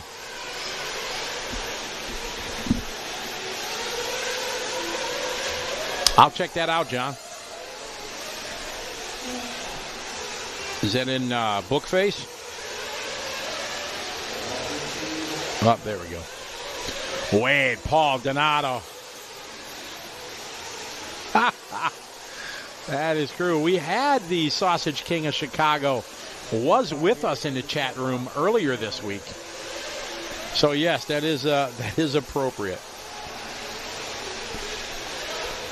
Wade leading away, minute 30 to go. Oh, we got a flame out. John, I get so many messages. I have, I don't know, 20 Facebook pages with all my events and everything. I get so many. I can't see them all. I feel bad. That's why I tell anybody, if you're going to send me something, you send it the email, because I get the emails. Wade, Paul, Donato, Brian, Jacob, Dylan, Robbie, Ben, Brendan, Chris, LW, Nate, Adrian, Owen. Larry Wright down to 11th. My fault. We talked about him too much. Larry Wright the third, you're watching. Sorry. Jen and Sean checking in from Vegas. How are you? Welcome to the show.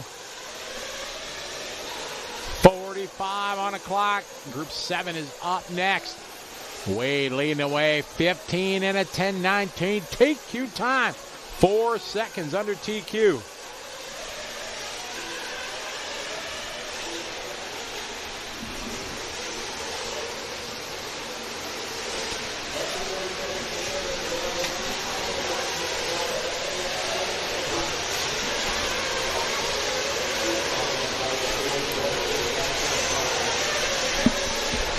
Our leader right now, Ciccarello.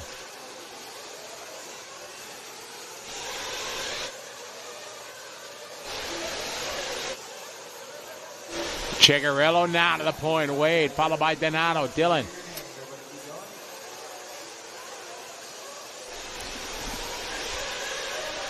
Ciccarello, Peugeot, followed by Tradardi. Then Bartlett and Bartlett. Darby, Humphrey, LW. Larry Wright just doing his hot lap there, 39.1. Bartlett doing a 39.6. Nate going 39.4.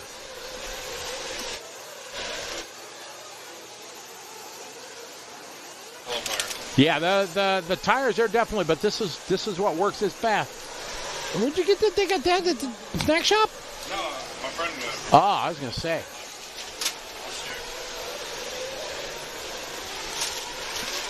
Matt just came back. They had Dr. Pepper for sale? No, my buddies got some out there. Ah, got it. Okay. Yeah, he went to Walmart and grabbed. Of course. Grabbed this popcorn that I'll share. And then now I need a Diet Coke. Yeah, I gotta get some. You gotta get some pop. But he brought this. He showed me this tire after one run. That's it. They're. But that's what works. That gives them the most traction. We got Wade and Chicky going back and forth. Chicky having a long last lap, 41.3. Wade gonna go to the point with a 10 lap. I keep saying that. Sorry, I'm going to say it 100 times from now on. 15 laps and a 10:18 because I'm not used to seeing the digit 10 there in qualifying. It's usually a 10 lap. Bye, Sarah. That's how they're going to finish up. Good run there for Wade. Wade, for 10 minutes, going to be TQ around number 1. Yeah, Wade Peugeot takes over the TQ spot. 15-10-18.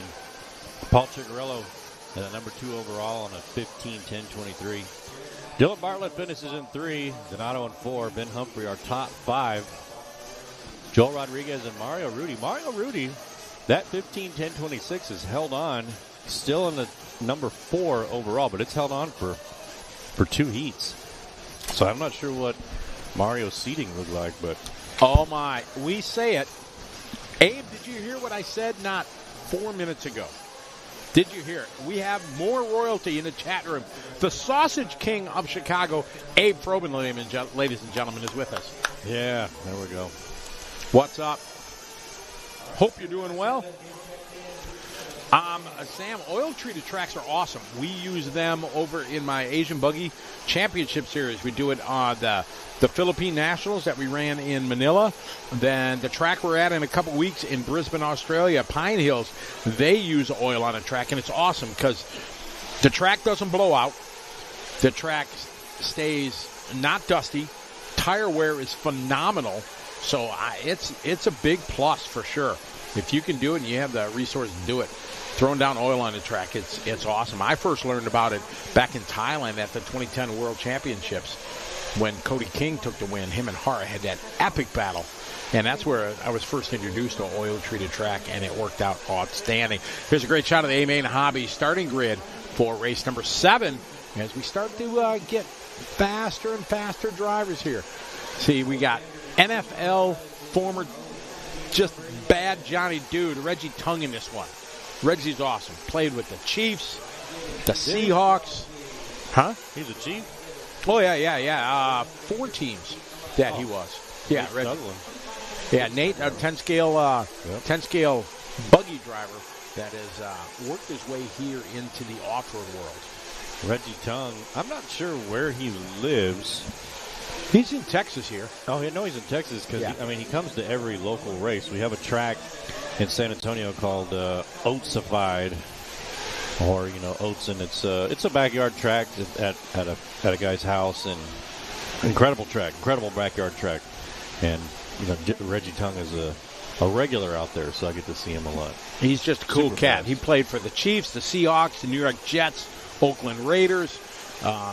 He had a stellar career from 96 to 2005. Just a cool cat. 15 interceptions, and just quite talented. He's told stories about it. Huh? He's driving the K car now. He was at Silver State. We got Massa Sterry in the pit lane. What's going on here? The King accident in pit lane and popped the dog bone out. Oh no. King looks up at the sky and says, I can't believe that just happened. Ay.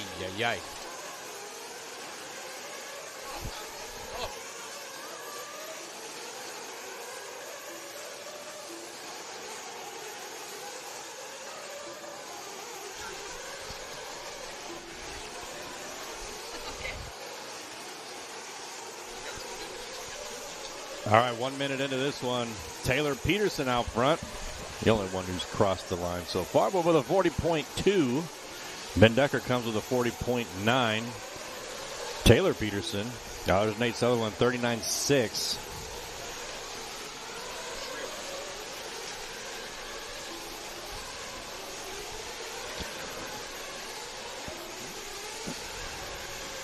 This track here is talking about tracks. This track is a beautiful track, beautifully groomed. It's built by Ethan LaFay. He comes out here and builds it. Joey from the Dirt's been out here quite a few times building tracks. The Lone Star Challenge and that kind of thing. So Thornhill.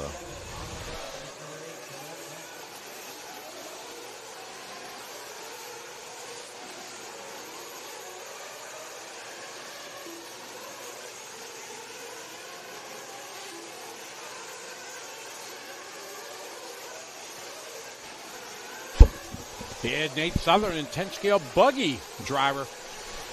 Out front here on lap 2, Austin Jeffrey second, followed by Taylor, followed by Ryan and A.J. Schumacher. This is Group 7, working our way to Group 10, where the top drivers are. Great start for Nate. He's got a hot lap of the race, 39.0 there on lap 2. Following Nate here, 39.1. Nate driving a white on white. Over the 5-pack nicely.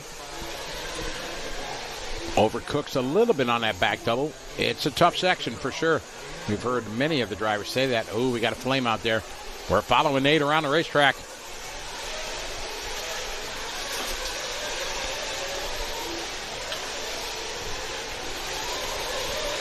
Nate, AJ now.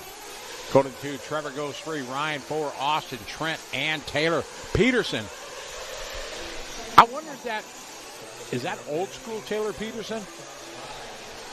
I wonder. Anybody in the throbbing brain knows? Tyler Peterson used to be around back in the day. Back in the old days, often and stuff like that. I wonder. Be interesting if it is.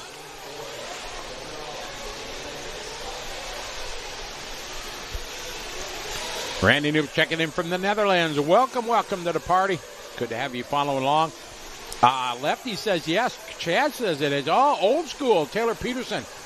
Wonder if he's still rocking, pink T-shirts and the big shades and everything like he used to have, rocking the mullet. I wonder. Like the Macho Man? Yeah, kind of. I mean, that was the M.O. Taylor back in the day. My favorite Macho Man clip was with Hulk Hogan when they were trying to shake hands. They're like, I don't know if I can lock up with you, brother. It might be an explosion if we lock up our hands and shake hands. Oh, yeah, dig it. Oh, yeah. He got his big old pit vipers on. That matches that picture what you just said. That matches. You were a big wrestling fan back in the day, right? I mean, I think every young kid. Yeah, every wrestling. It was way better back in the day. Oh, the wrestling now, I can't do it. It's not at all. Boston, your leader, 39-4. AJ, 41-1. Nate going 41-0. Hot lap, back-to-back. Hot laps there for Trent Walker, 39-9. Crossed our finish line right now. There's AJ. That's his paint scheme pretty much always. The orange, the yellow, the green. Taking a little hit on the pipe. He's all right. Great shot there in the pit lane where all the action happens. Coming up to the halfway point here, Scotty. 5 down, 5 to go. Austin Jeffries out front, 15-10 flat. Nate Sutherland 3 seconds back on a 15-10-03. AJ Schumacher 15-10-10. Trent Walker 15-10-10. Taylor Peterson 15-10-18. Let's see, we got the top 8. Reggie Tung in the 15 lap. Let's see the top 4 here. Austin, Nate, Trent, and AJ able to be with that TQ pace of a 15-10-18 set by Wade. We're on heat number 7 of 10.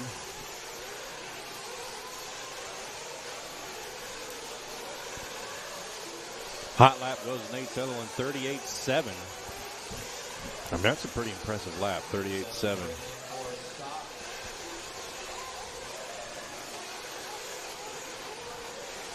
Somebody said that he was racing like a 10-scale. Melanie Clark, what's up from San Antone?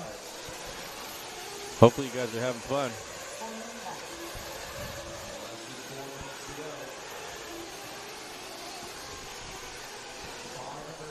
Three minutes, 50 seconds left. Nate takes back over that top spot. The only driver on a 16-lap pace. Let's see if he's coming for fuel yet. Doesn't look, well, he had a 43. Nah, that can't be it. 43. I mean, it might be. 3 minutes, 40 seconds left. 16:10:39. Make that a 15:10:06. Got another 43-second lap for Nate. We'll pick Nate up here on the right side of the track. Going over that 5-pack. Now on that back double. Nate Sutherland's got about a 2-second lead up on Austin Jeffries here for that TQ pace. Remember, these guys aren't racing heads up here. They're just racing the clock, trying to get the most laps in the least amount of time. And they got a 10-minute timer to do it. Hey, looking pretty good here. Clicking off some laps with the pit stop and everything. He's down to a 15:10:06. See what he's got. Climbs back a second. There goes 10:05 with 3 minutes to go. Still got a chance. It's going to be close to get to 16. Hello to everybody that's following on. Mr. E. Fizzle, welcome to the show. Good to have you. Everybody says yes. It is that Taylor Peterson. So I hope to bump into him and say, hey, it's been a while since we saw him. Long-time racer. Says races with, Sean says racing with Kurt Kellum. I'll be darned. Still following Nate here in the all-white. Who's Nate? Who you know who he's driving for? Is he Mayako? Okay. Down the straightaway they go. Nate and Taylor. Taylor always running pink. That's good to see. That's been his MO, his trademark for years. Nate's got Taylor about 15 seconds. About 11 seconds, actually. Nate Sutherland, 15:10:03. Oh, Trent moving up into the number 2 now, 15:10:17. 2 minutes left to go. Oh, Nate cases that. Coming up over that big triple. Cases the triple as well. Got a dead car there at the cone. Taylor Peterson in the pink. Nate in the white. On to the left side of the track now. Down the front straight. I still don't know if Nate came in for fuel with a minute and a half to go. I think he did that 43-second lap. I think that was it. A good pit stop, you can do it in 43. Yeah. With a good in lap, Good out lap. You can make it happen. I mean, I guess because he ran a 38 and then a 43, so maybe he did come in for fuel. But the last lap he just ran was a 42-second lap, and I know that wasn't. Man, he goes real wide there. Like you were talking about lining up for that triple. Oh, trouble there. All right, tough luck for Nate. That's going to cost him some time. Hopefully his car's all right. He's got a 6-second lead right now. Looks like he is. We're going to drop him well off that 10:06 pace. Hey, what's up, Zippy? How you doing, Mike? Hope you're doing well. Good to have you following along. Everybody, checking in. Sean Kirkman, how are you? Welcome to the party. Live coverage here at the Roar Nationals on liverc.com, presented by J Concepts. We're here at the beautiful Thornhill Raceway in Hutto, Texas, about 30-ish minutes outside of Austin. Following Nate Sutherland right now, leading the way here with a 15-lap 10 pace. That mistake cost Nate about 4 or 5 seconds there, so like you said, put him in a 15-10-10. 44-second lap for him. He's consistently running, high 30s, 40 seconds. This clicks off a 40.2, so holding on to that 15-10-10. Got a 2-second lead up on A.J. Schumacher. Both of those drivers able to cover that TQ pace set by Wade of a 15-10-18. This race is over. Another mistake for Nate.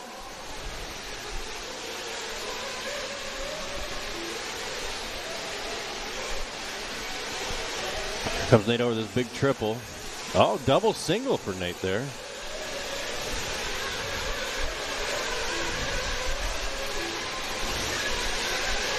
This will be Nate's final lap. Let's see what he's got. All right, so that's going to drop Nate to a 15-10-12. Let's see if A.J. Schumacher can come in here. Comes last lap. A.J. No, A.J. late to the line. Don't even see him out there. Maybe A.J. flamed on the last lap. No A.J. out there. I did see the marshal fling a car across the track, so maybe that was him. Looks like a few guys still running. Or A.J. may have missed the last lap. We saw that a couple times happen. You don't see the orange and green car, so no A.J. So that's it. So Nate takes this one 15 in a 10-12. That's going to be new TQ. There's Nate right there. Here's a good shot of the A-Main Hobbies race results. It looks like they sorted out. AJ did take that one, 15 laps in a 10-11. Here's how this one rolls out. 7 in the books, 8 coming up. We get to the faster and faster drivers from our seeding rounds.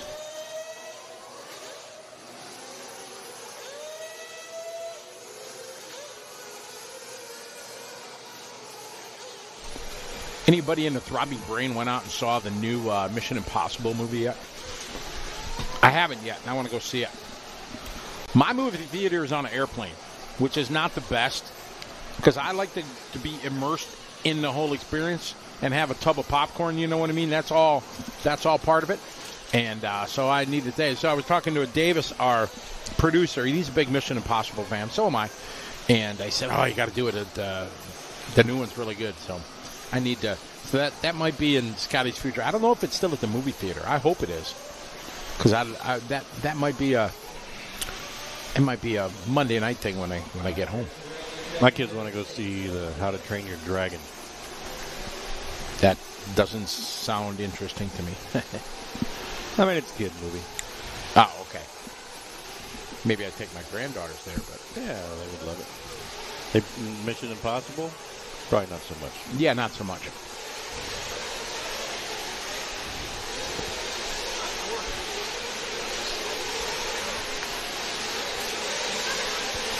I mean, there it is. Tom Cruise, Mission Impossible.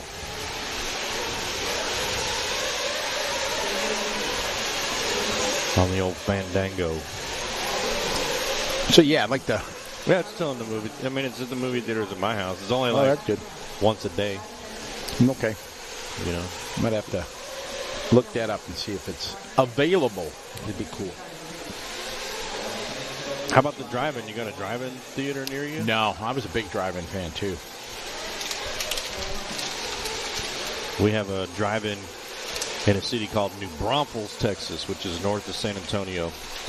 And, I mean, it's got 3 screens, and you can go, and they got a little diner, still playing the same old, delicious hot doggies. Yeah, no, that was a cool part of it. Belt. Yeah. Drive-ins are awesome. Yep, there's one in outside somewhere in southeastern Wisconsin. There is. I don't know, but man, that was always a good time.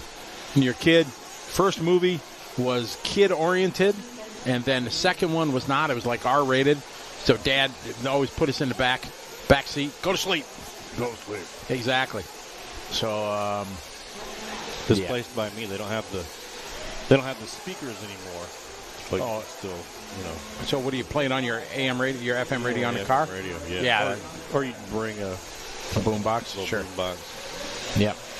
I mean, it's not, you're not going for an IMAX with the THX surround. No, but I mean, the drive is awesome. And then I remember a couple times after we still had them when I got out of the Navy, in the back of my dad's truck, you back the truck up and sit in lay in the back in a lounge chair. Oh, that was awesome. Yeah, there's nothing better.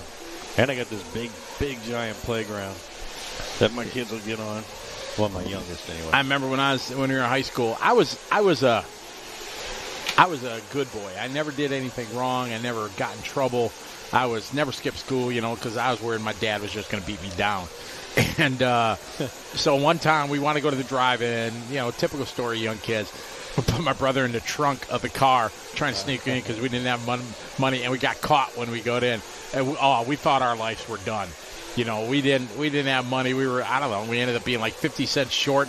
Everybody pooling their money together. And I remember asking just some random, we need 50 cents and we're going to go to jail. And it was funny. We thought the world was going to end. Yeah, that's when you were a kid, That's the end of that's the most bad boy stuff I did when I was a kid. All right, we got Davey Bata. Now, this guy right here, Davey, he is a 10-scale man. He is known for his 10-scale exploits. Good to see him, like many of the other, like we were just talking about Nate, running more and more 8-scale.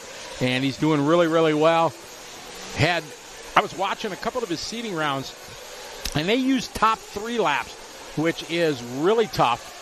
And this is Ethan Mechanic we just pick up right here. 3 laps consecutive on this track is tough. He had a couple stellar laps back, like 38 and a 38, and then trouble. So he could have seeded up into race 9, I think. But Davey Bata, 38.6 out front. We follow him around the track. Walker Spinrad in this one. More and more fast guys starting to see Carlos Arredondo in this one. Always quick. Julian Oliveira is 38.1. Part of the Associated team running J Concepts. So this is Ethan and Davey. Which one's, it's hard to tell. Ethan in the blue and yellow. Davey in the green, always green, kind of bright yellow. Oh, big whip there. Oh, Ethan saying beat it. Not the fast get way around. But these guys are the same speed. Both very talented racers. Ethan Mechanic driving the X-Ray. Ooh, new camera angle there. Jerry Klingwell says Kenosha still has a drive-in. Ooh, that's good to know. How far is Kenosha from me? From where I live, probably an hour. Are they like John Candy's? Are they the polka capital? The what? The polka capital. Polka. Kenosha? Yeah. Oh, yeah. Didn't he say that in Home Alone? He may have. Remember? Or was that Planes, Trains, Over? No, that was Home Alone, yeah. Yeah, I think so. Yeah, when she was trying to get a ride, and he was like, you don't mind riding around with a bunch of polka buffs or something. Yep, that's right. Julian Oliveira's out front. Ethan Mechanic is second. Tyler Fenster now going to the 3. Jimmy Fishback, Ashton Abdul. Watch all these young guns there. Are quick. Walker Spinrad coming back here after a tough opening lap there, 38.2. Davey with a 39.0. Garrett Martin, 38.7. Carson Phipps, 40.8. AJ with a 40. Josh with 40.0. But Julian Oliveira is 37.8. That's his fast lap. Hot lap of the race. From Vigil, though, 37.5. 4 minutes down, 6 to go. Julian's out front here on a 16-10-17. This is heat number 8. Time to beat Nate Sutherland, 15-10-12. So Julian's got him covered by about a lap. Although I don't think he's coming for fuel yet. 39, 38, 38, 38, 37, 37. Jeez. Joshua got the hot lap here, 37.5. 4:30 down, 5:30 to go. Julian out front. Tyler Finster in the 2. Fishback 3. Walker 4. Ashton 5.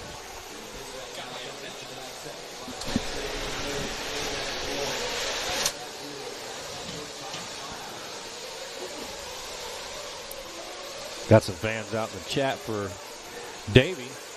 Julian just crossed the line. There's Julian right there. The halfway mark of this one. 5 down, 5 to go. Julian, Jimmy, Tyler, and Ethan is the order. Top 9 drivers above that TQ by Nate Sutherland here. Oof.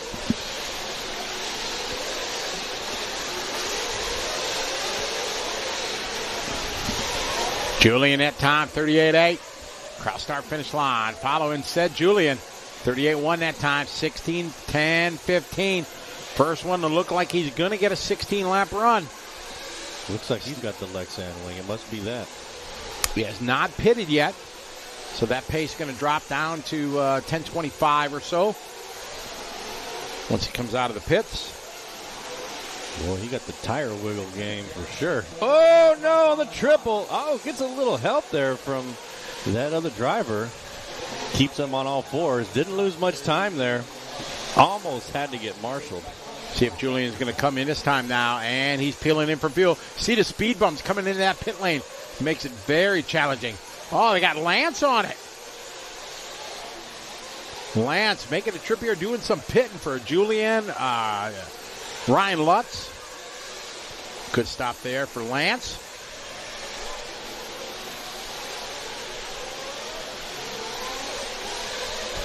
So a good stop there for Julian. Should maintain a 16-lap run. Jimmy Fishback on his pit stop right now.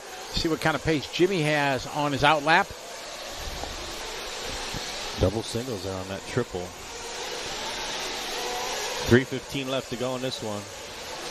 On to the left side. See what he's got this time by. 45.2 out lap takes him to 16:10:30 with 3 minutes to go. Should be able to climb back towards that 10:25. So that means he probably about a 5 or 6 second pit. That's about depending what your in lap is. Let's see if he does a double single again. Nope, triple. We're following you there, Julian. Walker spin right now, back to the 2, just doing his hot lap, 37.8. Fishback with a 39.1. Mechanic with a 38.6. Abdu with a 39.5. Wyatt Wilson, 39.7. Martin with a 38.6. Tough lap for Davey there, 44.6. That could have been his pit lap, though, so not necessarily a bad one. Yeah, I mean, Julian had a 45.2. Julian's pretty consistent at a 38-second lap. Had 2 long ones. Thomas Vikens, we're showing the timing overlay still showing on everything. Final 2 minutes. Julian still out front, 37.8. Backs it up at 38.3. He's heading to a 10.27 right now. Should be able to climb to that 25 pace.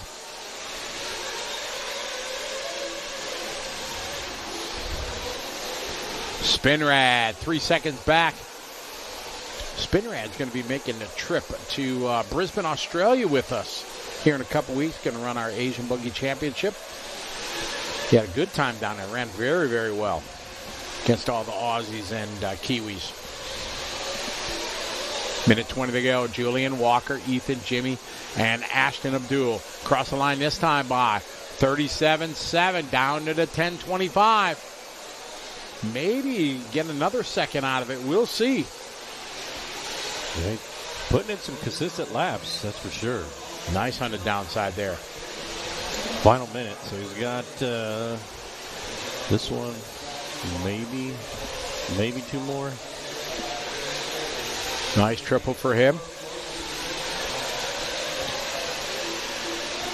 Part of the Florida contingency that made a trip up here. Let's see when he crosses this. It's a good lap here for Julian. Takes him to a 10:23. Spinner at second, Fishback, Mechanic, and Wilson your top 5. 30 seconds to go.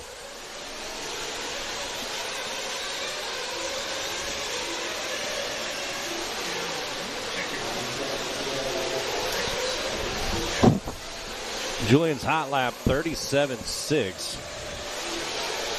Coming up on some traffic here. Oh, getting in the back of that wing. Driver goes wide. All right, here comes for his final lap. 38 flat on that one. 16:10.22.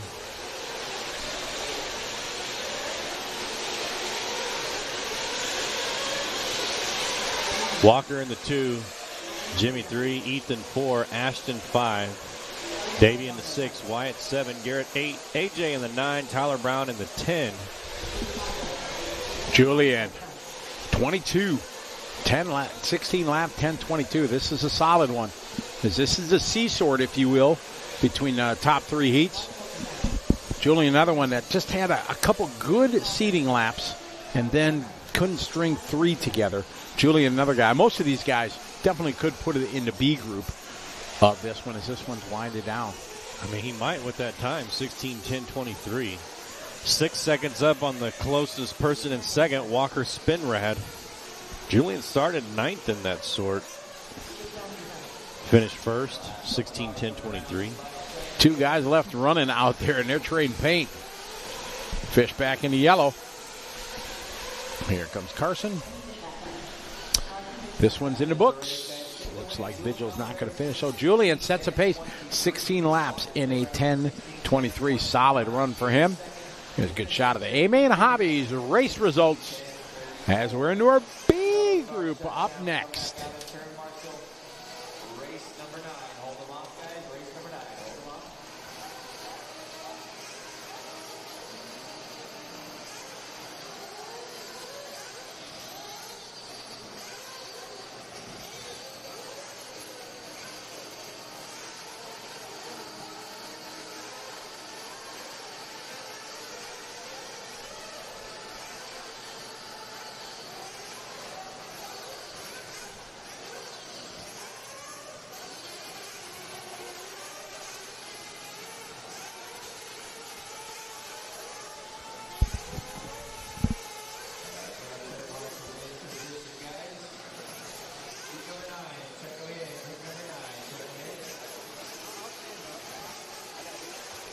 Let's see, B's car.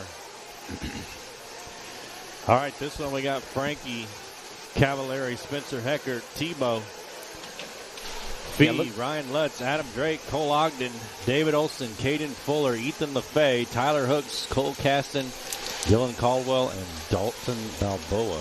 There's Julian getting to his marshalling spot. What a list here in the B group we have here, Matt. This is crazy. Yeah. Definitely, for sure. I was watching Frankie Contreras Jr. He was a young kid. I don't know if you ever met him, but he was looking super fast out in the seeding rounds. Yes, I'm a big Frankie Jr. fan. Great, talented young racer. Walking around on crutches this weekend. I go up to him and say, "What's going on?" Paintball. He's doing paintball with his buddy's birthday. Stepped on a big rock. Broke his ankle. Man. And he's done. Following Heckert. All right, they're getting a little bit more than a minute of warm-up here. Time to beat Julian, 16:10.23. It's going to be tough to beat that one, Scotty. I think they will. The question is, how close to 17 laps are they going to get? It's going to be interesting. And then we're going to see if Adam Drake's going to do a pit stop. Yes. Adam, yeah. Don't know. If the camera guys can hear me, make sure you find Adam Drake wherever he is and We'll find out. We can just watch this time, too. Jet Manning cheered on Jared. Lady, no, they're not on I-beams. Oh, the one and only Jackson Brunson. What's up, Jackson? Hope you're doing well. Life is treating you fair. Look at that. They already found it. Oh! All right. Hopefully he didn't start. Well, no, if he's got in the track, I'm sure he did. He's just waiting. Hasn't started his clock. Trying to get some clean real estate. All right. See if Adam's going to go 10 minutes. We'll see. And he's on the clock. That's it. We always sound like Adam fanboys. Oh, I'm a big Adam fan. I have no shame. Nope. And I'm a big fan of his engine program. Oh, yeah. I send all my engines to Adam Drake. The price you can't beat because the time you spend, the fuel you spend, it is so worth it. I send it to him. I get them back. A month later, my stuff is like stout. It's good. It's broken in. I don't have to worry about it. And, yeah, for the $50, it's beyond worth it. And I know a lot of the pros send it to them, so if it's good enough for them, it's definitely good enough for this hack. So, yeah, I'm a big if you're into Nitro and you struggle with breaking in your engines and things like that, send them to Adam. They oil bath them, break them in. I send in my old engines after I got, a few cans of fuel through them, and he'll put new bearings in and everything, and well worth it. Picking up Lutz here in the K car. Oh. Yeah, there he is. In the Chris pink and blue. Wheeler. I don't know if Dakota can get 10. He got 9 in his truggy. You think so? It's going to be interesting. We will see. All right. We talked about Frankie, and he's out front leading the way. Jared Tebow, Phelan, Cole. Across the start finish line right now, we pick up the red, white, and blue, and the white antenna tip. You know who that is? That's Jared Tebow. Kind of post-retirement. Retired for a little bit. Was doing his thing. Misses it too much. He wants to get back in it, so he's back into the racing world. Spending more time with family as the kids are getting older. Does a lot of mountain biking. And good to see him running strong as always. One of our great champions in our world of racing. Well, plus he's doing really well with his JTP brand. Correct, and that's another reason he kind of got back into the racing to keep that brand going.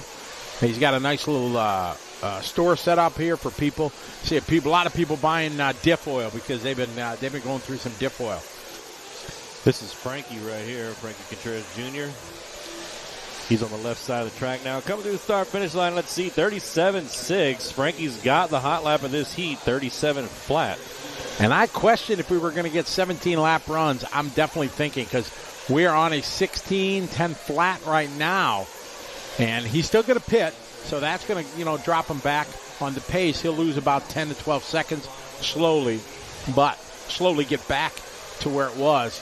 But maybe some of the top dogs might get into that 17. It'd be interesting. Frankie looking strong. He's got a half a second on Tebow right now. Tebow in second place. Cole Caston in 3. Fee in 4. Tyler Hooks up to the 5. Cavallari 6. Spencer. Oh, he came in for fuel there. Early pit stop. Yeah, so Tebow going to take over now. Tebow's got about 3/10 up on Frankie. Cavallari in the 6, Spencer Heggard in the 7, Drake in the 8, Ethan LaFay in the 9, Dylan Caldwell in the 10. Let's check Drake's times, 39, 38, 38, 38. So Drake has not come in for fuel. Here's Tebow again in the red, white, and blue. Coming up over that tabletop, right in front of the driver's stand. On to the right side over that 5-pack. Double, single, single, single there. Tough section right there. Nail that downside of that double. This also to carry enough momentum over the center double to be able to make it to the kicker. Nice line there, going for the triples. A little short, but he saves it there. Looks like a solid lap. See him taking that tight line. You go a bit too much, you're going to ring the bell there on the cone. Tebow on a solid run here. Let's see what his lap time over the front side tabletop onto the straightaway this time by. Solid lap there, 37.9. 36.10.04 for Tebow. Has not come in for fuel yet. Ryan Cavallari in the 2. Little bump into 3. Cole Caston in the 4. Spencer Heckert in the 5. Little bump moving up to the number 2 spot now. About a second and a half back from Jared Tebow. We're still watching Jared Tebow here. Let's see what he does over this triple. Makes it with ease. Onto the backside of the track. Oh, man. He got so close. He just rubbed that pipe on the inside.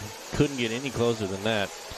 At the halfway point now, 5 down, 5 to go. Tebow still has not come in for fuel, and neither has Adam Drake. Ooh, who was that? Oh, my. Pink and white. Was that Dalton? May have been. Tyler Hooks in this. Oh, that might have been Tyler Hooks. Ay, ay, ay. Tyler Hooks. Something weird because he wouldn't have flamed out. Not at 5 minutes. Or ran out of fuel, rather. High Tebow out front. Got to get around this traffic. Got Adam Drake in front of him now. 4:30 left. I'll pick up a little bump here. I'm liking the yellow wheels. Rocking the Kyosho. He had a pretty good start to this year. Went back to Vietnam and defended his FEMCA championship. Back-to-back FEMCA champions for Pheelong. In a 2 spot, just doing his hot lap there, 37.4.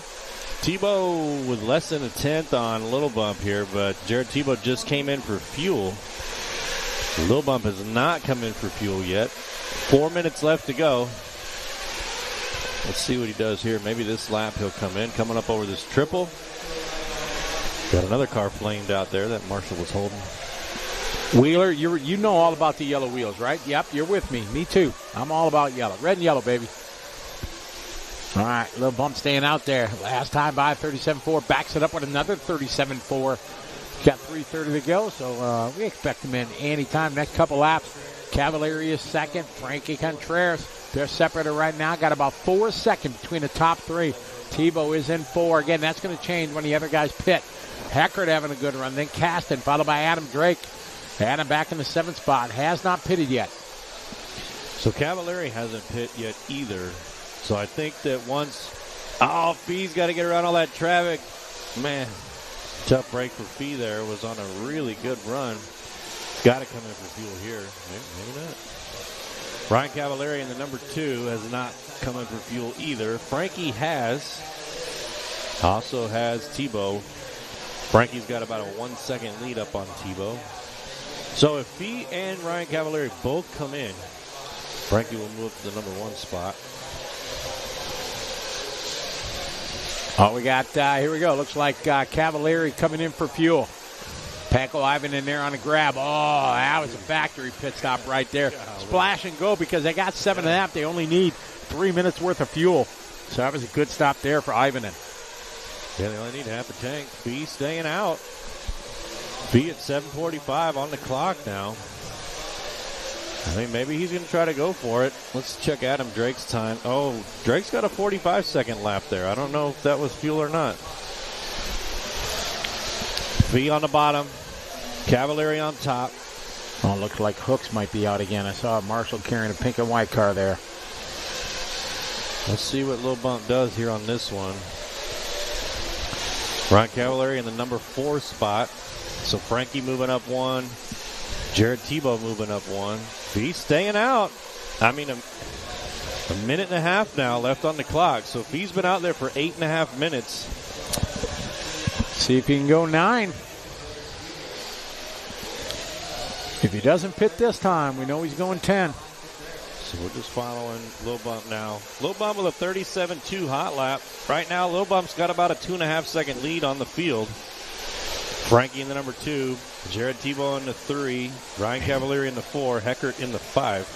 If he can go 10, this is a big deal. And, oh my goodness, 9 minutes complete. 1 minute to go. We do not see a pit stop any of his laps. 36 is his fastest to a 38 is his slowest. So P, he's stretching it here. My, oh my. Dad's got something up his sleeve here.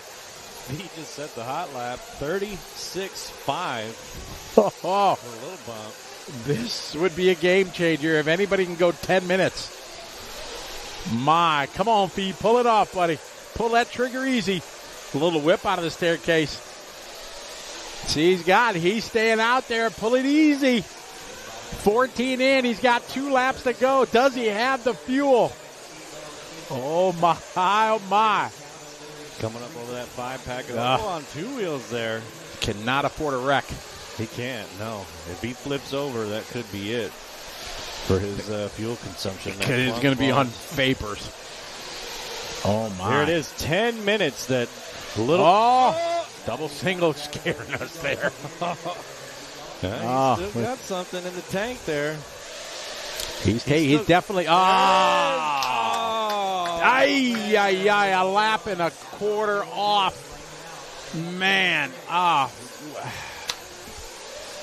So what that says is if he is, a consistent 38-second lap driver, that means that he still would have needed, 50 more seconds? He still had that corner and another lap to go. Yeah. So great try.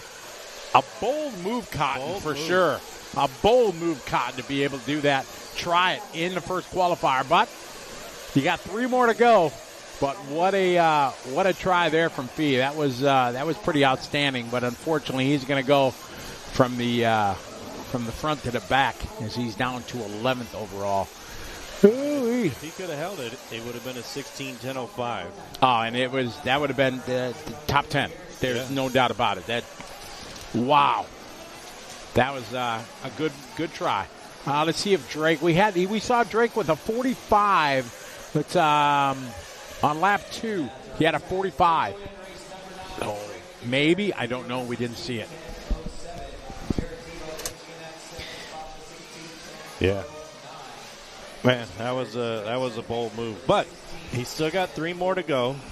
They're only taking top 2, so next round, either they got to make a little adjustment, maybe close that carburetor some, lean it out. I don't know. Try to get a little bit more out of it. Because if he really could do 10 minutes, that would be a game changer. Absolutely would. We have more royalty in the chat room. We'd like to give a big liverc.com's welcome to the one and only Charlie Swanka. How you doing, Mr. Hobby Wing? Hope you're doing well. Mitch on the mic, more royalty. Mitch, the premier announcer from Down Under in Australia. G'day, mate. Crikey. How you doing? Mitch, are you coming to the Winter Champs? Matt Stewart. I'll put a Dr. Pepper on it right now. I'll put a Dr. Pepper at that. Dakota Finn. You know, it's going to be very interesting. You're saying you're going to do it. He did 9. We'll see. We're going to find out. Obviously, it's close. It's possibly doable because we saw Fee just be short one lap. 1 lap. So 1 minute. That's a lot of fuel. Oh, Glitch, why are you booing on Charlie? Lauren Lemieux, how are you? I'm sad, Lauren. We didn't see you yesterday. All right, Matt Stewart says that Dakota Finn can. I'm going to say he's coming in for fuel. So we're shaking on it virtually right here, Matt Stewart. If he comes in for fuel, you owe me a Dr. Pepper. If he doesn't, then I owe you one. High currency on the line here, Dr. Pepper. Yeah, Here's a great shot of A-Main Hobbies grid lineup here for your A-sort. And speaking of A-Main, in the bottom left of your corner, that's Troy from A-Main.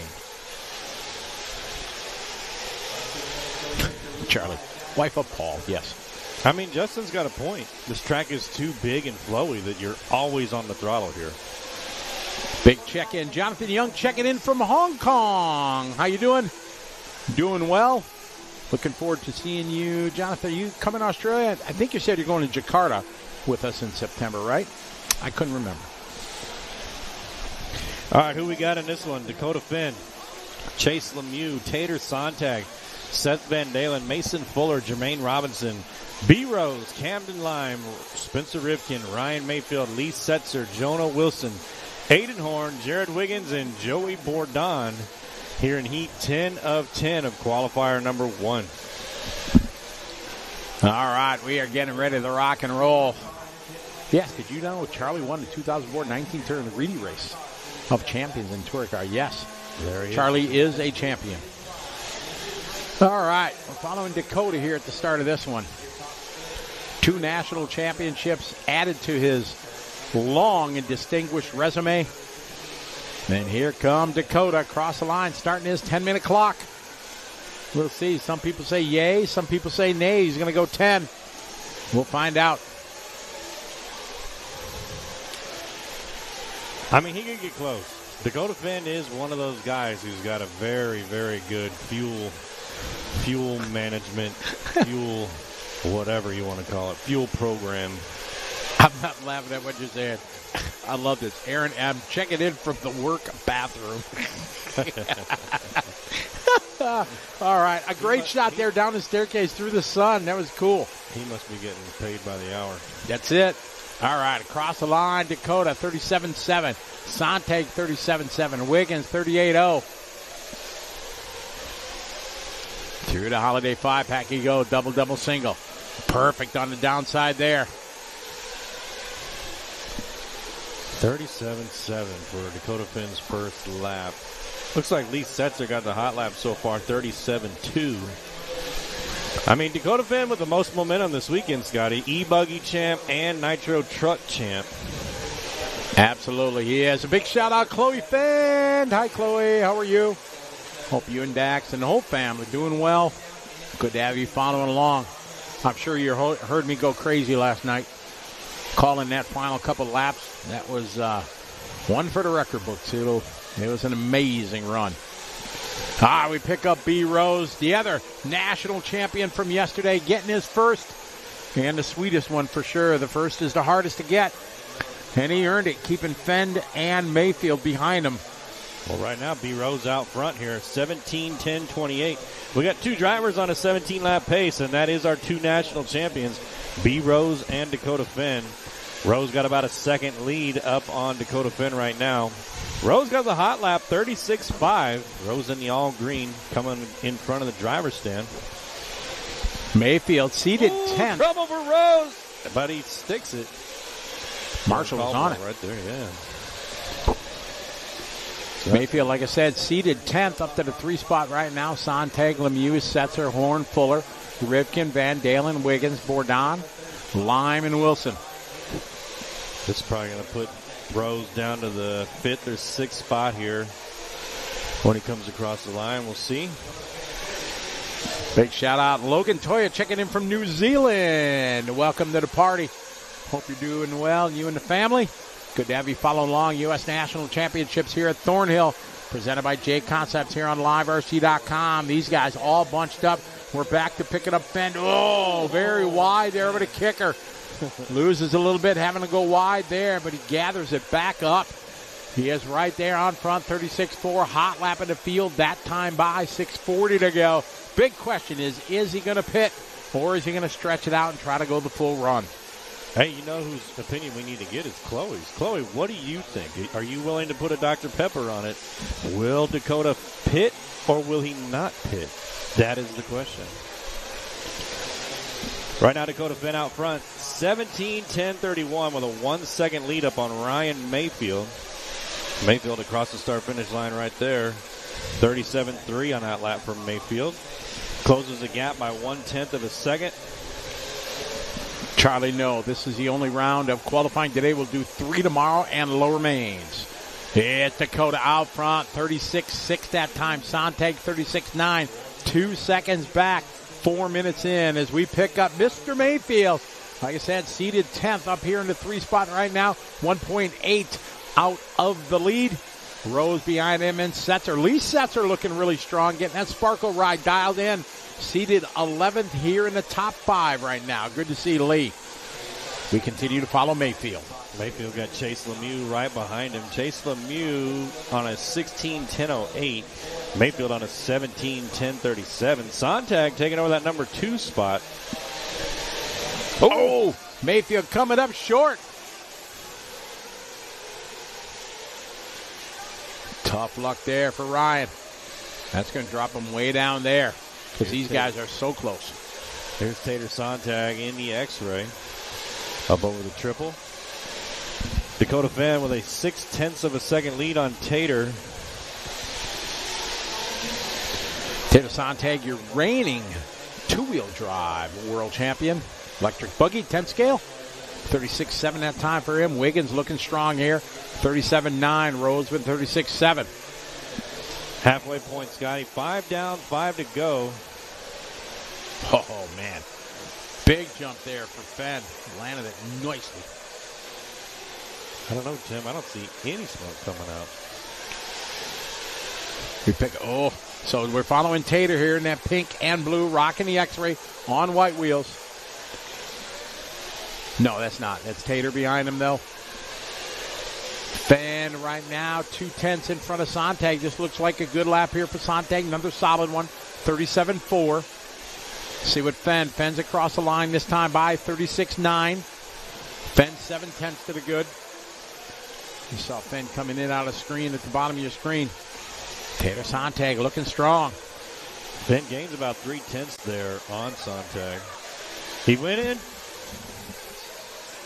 I'm getting word that Dakota Fenn came in for pits. There he is. Dakota Fenn on the bottom. 3:30 to go in this one. There he is, coming in for fuel. All right, Fenn is in. Somebody owes me a Dr. Pepper. Not going to stretch it. 6.5 he went. It's not worth it here, Scotty. Out in front. Got a second lead on Tater Sontag. Does Tater come in for fuel yet? No, Tater Sontag is not. So he will inherit the lead. All right, let's see if he comes in on this one. Tater up on top, and Tater peels off over them tough speed bumps.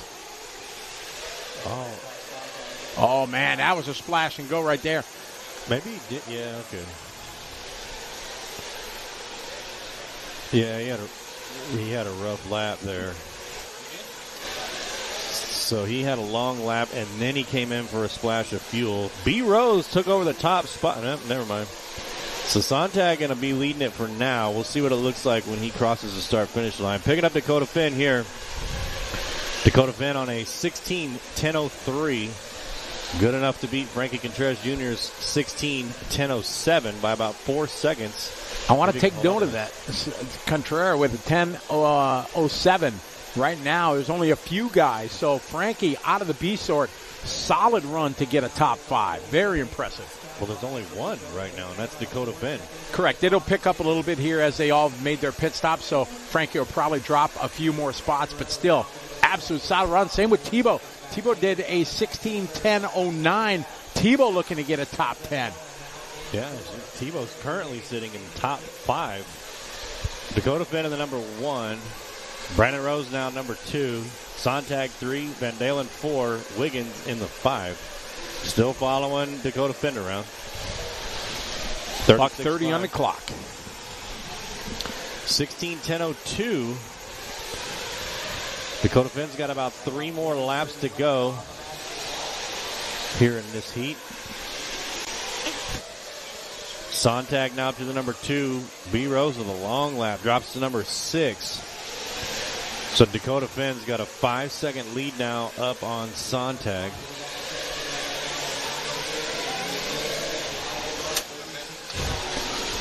One minute to go, 1 minute. We're following D. Fenn across the line. 3.9 seconds over Sontag. Sontag. Think he pitted there. No, don't think he pitted yet. He had Sontag? that 41. Yeah. Yeah, he did he? Oh, yeah, that's right. right. Yep. Yeah. That quick little splash, that 41. So Fenn out front, solid hold of this one. Seth Van Dalen looking strong here in the second half of this one. Same with Wiggins and Rose. Mayfield clawing his way back up to the 6, followed by Setzer and Lemieux.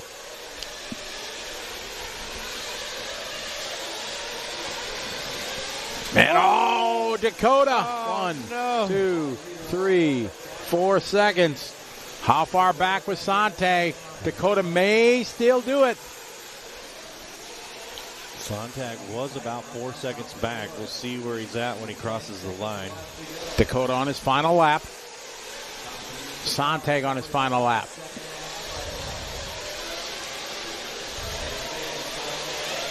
And that's a race here. This one is done. Qualifier number 1 is done.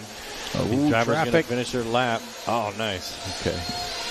Some of these guys still got 2 laps to go. If they're out there rolling. This will be Dakota's last. He was one of the first to finish, to start. Here comes Dakota across the line. He's going to finish with a 5, 10:02, 16. Taylor goes 0-4. Where's Van Dalen? Van Dalen looking to crack top 5. Frankie going to get a 5 unless Van Dalen, no. Frankie got a 4. Frankie got a 4 this one. Tebow looking to go 7. Heckert looking to go 10. Couple cars yet to finish. Oh, Lemieux having a tough lap there, 42.8. Mayfield 41.4. Here they come across the line. Lemieux back to the 7. Lemieux going to get a 9 for the round. Where's Mayfield? Ooh, Mayfield losing time there. Mayfield goes, 15th. This one's in the books, ladies and gentlemen. Dakota Fenn taking round number 1. Santiago to Wiggins 3. How about Frankie Jr.? Out of the B sort goes 4. Seth goes 5. Brandon Rose 6. Tebow out of the B sort goes 7. Setzer, Lemieux, and Spencer Rivkin round out your top 10. Great qualifying round. Man, that was awesome. Dakota Fan really put in a great run. Had that one mistake there. But the biggest thing is I want a Dr. Pepper. Well, he would have went 17 without that 4 second mistake. He would have put that in 17, which would have been very important when you look at the TQ times. But man, oh man, a great finish to a day here at Thornhill Raceway. We're going to do it again tomorrow. We will kick off at 8 a.m. Central Time. Again, I want to thank everybody for being part of the Throbbing Brain and joining us. You folks, guys and girls around the world, you are the ones that make this show what it is. So on behalf of myself, Scotty Ernst, Matt, you got anything to say when you close out? It's time for barbecue. Time barbecue and Dr. Pepper.